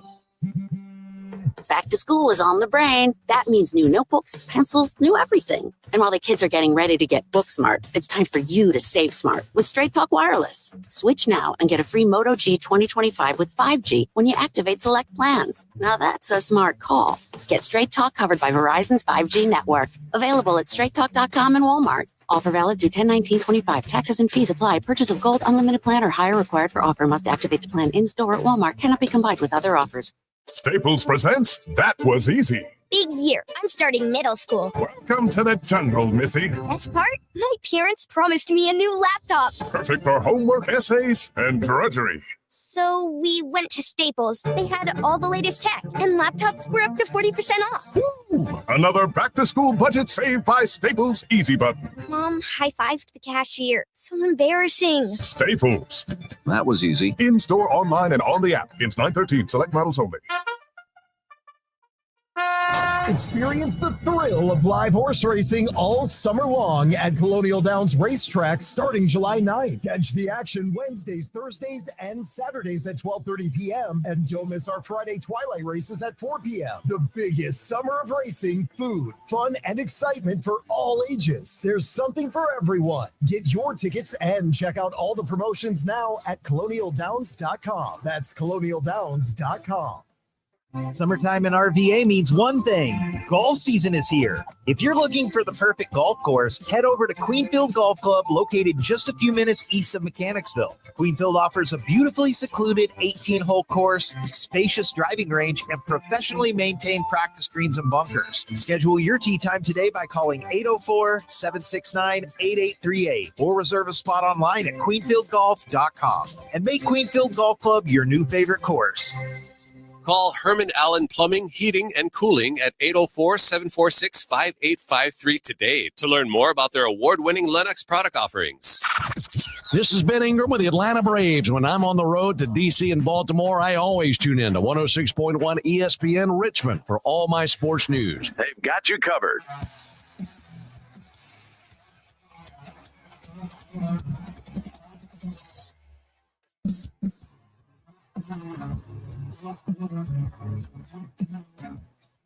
Welcome back in. Fitz the Bill on this Tuesday, August 26th morning. Appreciate you getting your day started with us right here on 106.1 ESPN Richmond, live from the Bull Rush Studios here in the capital of the Commonwealth. Appreciate Russ Huseman for stopping by, chatting with us about these the Spiders season opening game up at Lehigh. The Spiders, I know head coach Russ Huseman doesn't like talking about games past the current week that we are on. He is a week-by-week coach. I respect it. The Spiders do have their first 3 games, I believe, on the road to start the season. First time since like 2007 or something, which is that's a tough way to start a year. Tough to start a year against a Patriot League opponent at their place, the first season that you are in the Patriot League. And oh, by the way, it's against the Patriot League team that outed you in the playoffs last year. Yeah, I mean, Lehigh was a playoff team, so it's not even like you start off with an easy Patriot League. They were picked to finish first in the Patriot League in the preseason poll. Richmond was picked to finish second in the preseason Patriot League poll. I mean, so many storylines going into this weekend's game. Just get it out the way, man. Just get that win and then come back. I'm with it. I'd rather see you right now, especially if you're the last team to beat us. I'd rather see you in week 2 because you know what every coach says. The biggest improvements you see from a team are from week 1 to week 2. So that's true. That's true. I like to see him in week 2. But we don't need all that, man. Let's get it on right now. Yep. Let's go. Get it on right now. And if you're Richmond, get it out the way too, because you get a good idea where your team is, and what you need to work on to improve as the season goes on. Because you got North Carolina on September the 13th. Fighting Bill Belichick's, man. Yeah, the Fighting Bills. The Fighting Bills. I am low on UNC this season. I am low on them. I did not like their vibes at media day. Look at their coach. Why would they have any kind of vibes? Big vibes guy over here. Yeah, you're never gonna get vibes out of anything Bills associated. That's why I'm high on ODU. Vibes were very high at ODU Football Media Day. That's probably why you love Coach Chesney too, because he keeps his vibes high. What the pause? Jury's still out on Bob Chesney. He went 4-4 in Sun Belt play last year. I know it wasn't the road hurt him, and that shouldn't. Yeah, just did it hurt Kurt Signet? Sorry. Anyway, back to Richmond because they've got 3 road games. I'll let this anger out on talking Dukes tomorrow. They've got 3 road games, so it's going to be crucial for them to have a good showing, and then take advantage of their 2 home games after that. Yeah. If you can open up if you can go 1-2 in those, 2-1 in those road games, open up the season, the loss to UNC, you are sitting nice and pretty. From what I remember of Wickersham, when he was the starting quarterback, I think this team comes and goes in this kind of coach speak, but comes and goes as the offensive line, man. They were very strong in the trenches, and he's a good runner, if I recall, I think. Or he's good. He's a good runner. Yeah. He was extremely efficient as a quarterback back in 2023. You heard Russ Huesman say it. He was the most efficient passer in all of FCS football in 2023. That's what I remember, too, because I worked a couple of the games on the broadcast, but I wasn't able to attend games in person in 2023. I did get to games in 2024, but by then he had gotten hurt. He was hurt. So I didn't get to see him play in person. I prefer to see these guys play in person, even though I don't mind the call by Bob and the guys that with the Richmond Spiders. I'm a very old school approach when it comes to evaluating players. I like to see it with my own eyes over listening to it.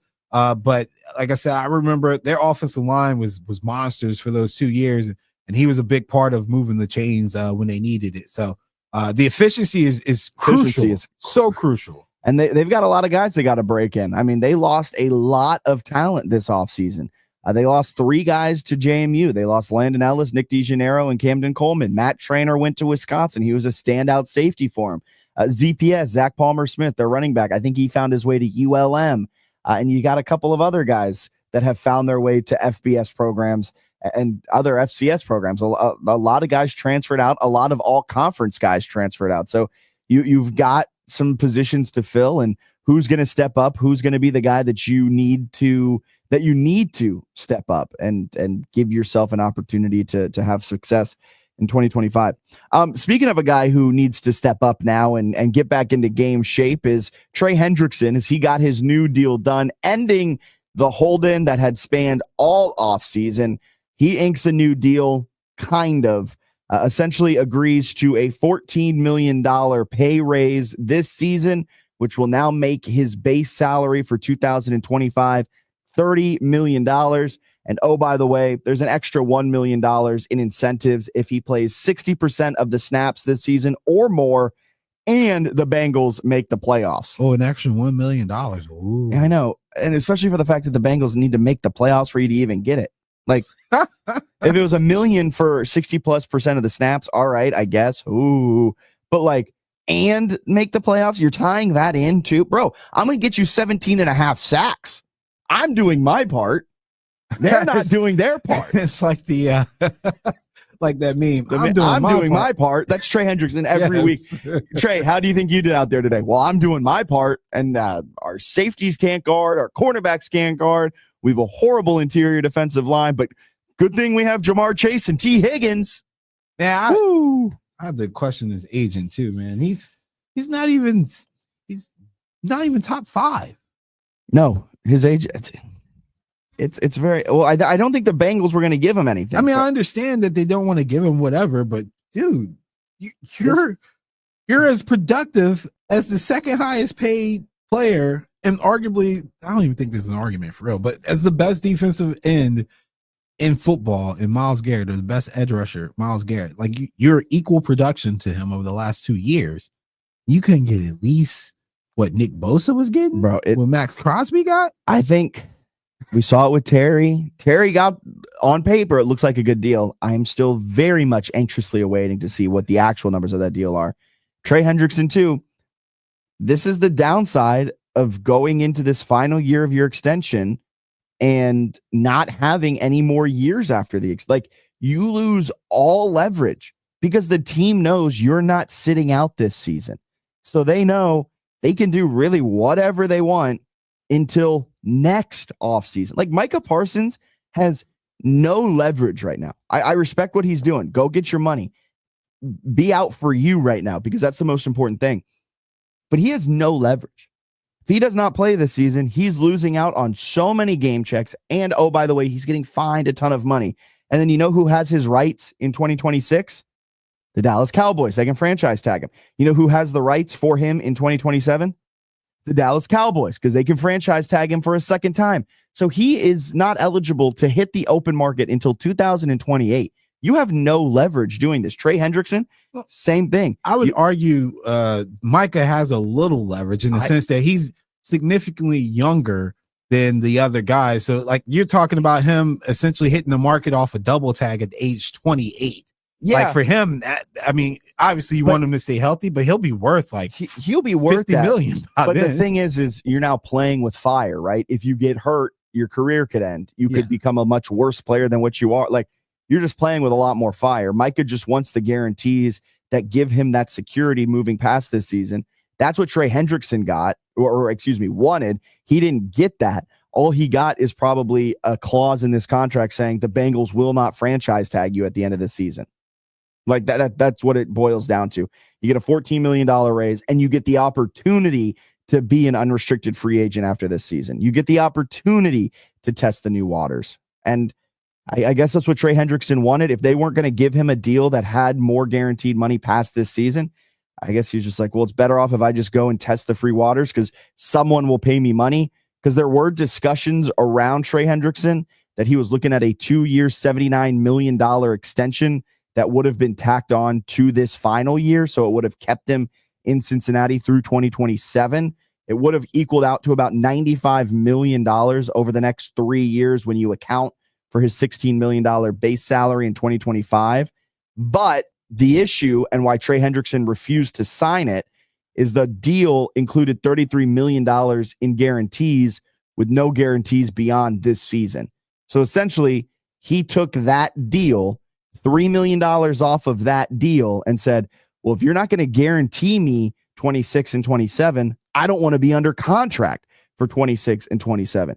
Give me what you're going to give me in that extension, $30 million fully guaranteed this year, and then let me test the open market. So I guess it was a compromise between the two sides, but still, he wanted guarantees past this season, and he's not getting those guarantees past this new season. I hope he does not get hurt because that would be the worst outcome in this entire debacle going on in Cincinnati. If he gets hurt, I feel so bad for him, but he gets his deal done. They figure something out. They get some sort of deal done, and I don't know, though, how much he's going to really impact the Cincinnati Bengals defense. He's a great pass rusher. He does leave a little bit be desired in terms of run blocking or run defense. He's a great pass rusher, but you can run at him pretty effectively and get some yards.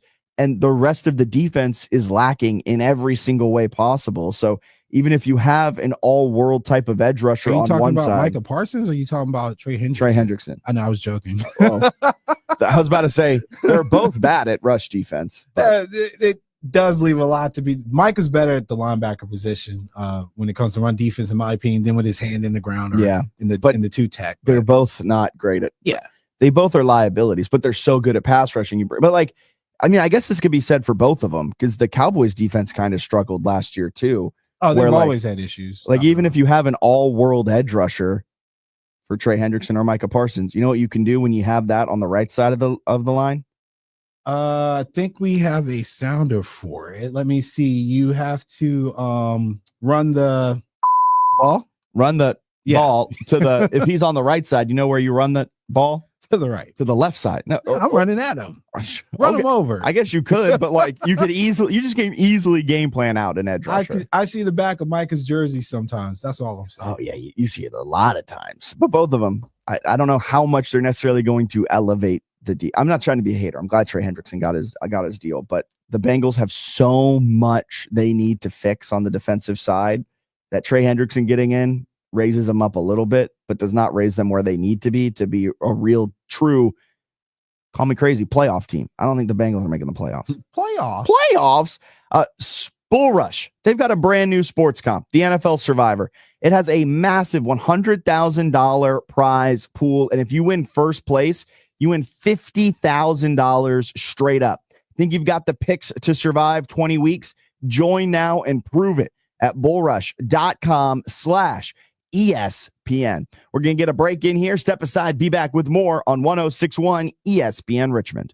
Hi, it's me, Flo, here to tell you that with the Progressive Home and Auto Bundle, you get 24/7 protection, so you're covered no matter where the day takes you. Even I added too much water to the pizza dough day? Yep. How about getting a call from my daughter to pick her up at the airport because her boyfriend is unreliable day? Especially that day. What about finding out that one of my pipes suddenly burst in my basement day? Progressive has every day covered 24/7 with the Home and Auto Bundle. Also, you have a lot of bad days. Oh no, that was all the same day. At least you're covered with Progressive. Progressive Casualty Insurance Company affiliates and other insurers. Not available in all states. Labor Day savings are happening right now at the Home Depot. So what are you working on? Prep for fall with our wide selection of cordless power tools that make it easy to clear your lawn, starting at $79. And once the leaves are clear, keep your yard looking fresh with colorful mums that bloom all season long. Shop Labor Day savings now through September 3rd, only at the Home Depot. See select stores for details.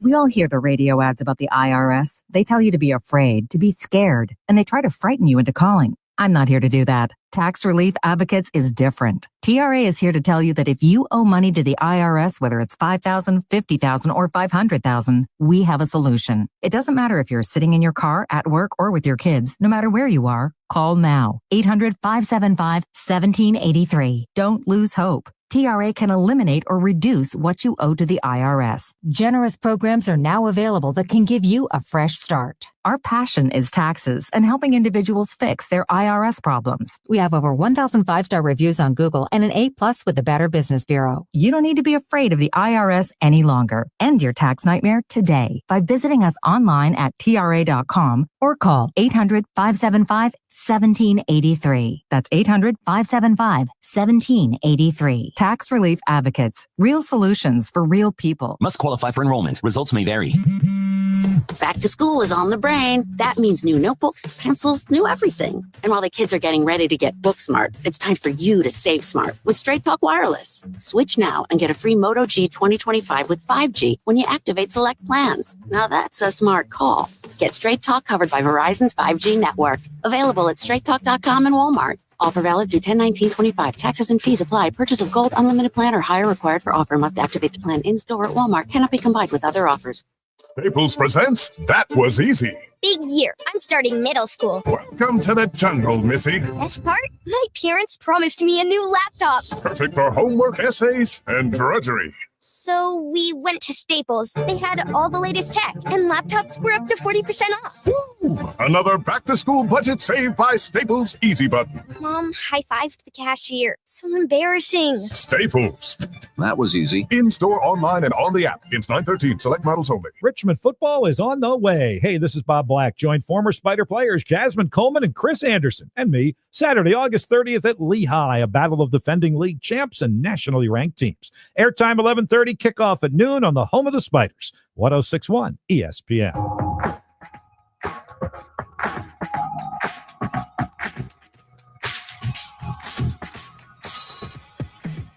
Welcome back in. Fitz the Bill on this Tuesday morning as we wrap things up and get you set for the rest of this Tuesday, August 26th.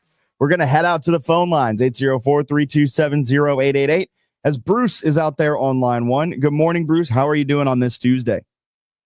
Good morning, Fitz. Good morning, Alan. Life be lifing. That's all I'm going to say. I'm going to send y'all a text to follow up with that. Life just be lifing. Hey, guys. I did want to share my condolences to the entire, Henrico County, Howland Springs, Richmond community on the recent news of Coach Lancaster, of course. Just a lot of interesting memories, but just a good, old school type of man. And so I know people have called and probably provided additional insight. But Coach Lancaster has helped so many young men that we just can't put a number on it. And so just, unfortunate news, but a lot of people are going to carry forward Coach Land's memory. Yeah, exactly. I mean, pillar in the community, 37 seasons at Highland Springs, and his success on the court matched with his success off the court. That's for sure, Bruce. And let me leave y'all with something. Alan, I'm going to drop some news on y'all today. And I don't know if y'all are going to agree with it or disagree with it. And it's your call. It's your call. But I'm just going to say something right now on August 26th. LeBron James is the best NBA player ever. That's all I got to say. Thank you. I'm quiet after that. Bruce, thank you so much for calling and have a great Tuesday. And thank you for that. Thank you. Thank you. Boom, bam. I win the argument. I mean, I guess. I mean, my mom says I'm the sweetest child ever, but we all know that's not true. So I think it's just people's opinions and preferences, man. And it's August 26, 2025, and I don't think LeBron James would even say he's the best player to ever be in the NBA. All right. I mean, just saying. Yeah, he just has too much respect for Michael Jordan to put him below himself. He can, I guess. I don't know. No, LeBron's the best there ever is, was, and ever will be. I don't even remember what the NBA was like when I was younger after watching what we watch typically now. So, sure. Oh, my goodness. Sure. Oh, my goodness. I will say, like, this is an argument that I used to have so, like, truthful. Like, I was so, if someone told me MJ was better than LeBron, I would go into a full explanation on how they were wrong, and I had all my stats ready. And then I realized one day, it's not worth the breath. Like, we have fun joking around about it, but, like, if you think MJ is the best basketball player, MJ is the best basketball player. Basketball's always been. If you think it's LeBron, it's LeBron. Yeah. If you think if it's Bill Russell, it's Bill Russell. Like, you got so many different stats, especially in today's day and age of advanced analytics. You got so many stats on everything. You could bring up the rings conversation. You could bring up undefeated in the finals. You could bring up longevity. You can bring up you can bring up this. You can bring up that. And at the end of the day, it doesn't matter. And you're just going to pick and choose the stats that favor your argument. That's all it is now. And so I don't even waste my breath. But it's fun bantering with you about it. I don't even banter, man. I don't think there's certain people, they're so great at what they've done as athletes. I don't think you need to defend them. Their body of work speaks for itself. LeBron's one of those guys too. Yeah. That's honestly why I never engage publicly in these conversations. We joke about it here, but I'm in a sports group, man. Anytime anybody ever tags me in something like that, I don't comment. I don't have to defend Jordan. I don't have to defend Bron. I mean, you kind of have to defend Brady because he's got all these I was going to say controversy, but we've never had the debate here. Do you consider Brady the GOAT or Mahomes the GOAT? No, I mean, Mahomes still has much more work to do before I consider him the GOAT. But he's the GOAT in waiting, essentially. Like he's the GOAT of his era for sure. Yes. And Brady dominated his era unlike any other, and he's the GOAT. But like I said, he has a lot of controversy with him as far as the Patriots organization. Yeah, Spygate, Deflategate. Yeah. So there'll always be some kind of a defense needing to be mounted with him. I actually joked with my friends the other day because we were going back looking at Eric Coryell. We're nerds. We were looking at Eric Coryell, San Diego Chargers. Well, we were looking at that and talking about Mike Martz and the Greatest Show on Turf and bringing it all together. And I said to them, look at this team. Let's look at these receivers, right? We're naming the receivers. And I'm like, you're telling me that Bill and the Patriots beat this team? And my friend was like, yeah, but I said, but nothing, man. I was like, dude, to me, it's so obvious that something was fishy. Something was fishy. I don't know what it was, but it's just one of those upsets that I just can't wrap my mind around because personnel-wise, they just outmatched in every single way. In every single asset. What's interesting to me as well about that Greatest Show on Turf type of team, how different are they viewed if the Tennessee Titans score that's it. Right at the 1 yard line? Like they lose to the Patriots. If it's fishy, it's fishy, but they lose to the Patriots, right? And if they had lost to the Titans, then what? They didn't have any Super Bowls. Yeah, and that Titans team was really good. That Titans team was really good, led by Steve McNair. But I'm like, dude, they were half a yard away. Teddy Bruschi, man. It's one of the best. Covering Marshall Faulk. Make that make sense. What are we telling our kids? Isaac Bruce, Torrey Holt, 2 Hall of Fame wide receivers getting just locked. Who knows? And then what he did to the Rams, Bill Belichick, then like all of those years later in the 2010s when they held the Rams to 3 points. Yeah. Just crazy stuff. All right. It's fishy. Coming up tomorrow, we've got Jason Harrell, the Manchester football head coach, Andrew Bowen as well, the associate head coach at LC Bird. They'll be joining as we continue on with our 804 high school football previews. You do not want to miss it. All right here tomorrow morning in hour number 2. Until then, keep it locked. 106.1 ESPN Richmond. We'll be back live and local starting at 3 p.m. with Border to Border with Matt Joseph. Until then, have a wonderful rest of your day. We'll talk to you tomorrow. See ya. From the Boulevard.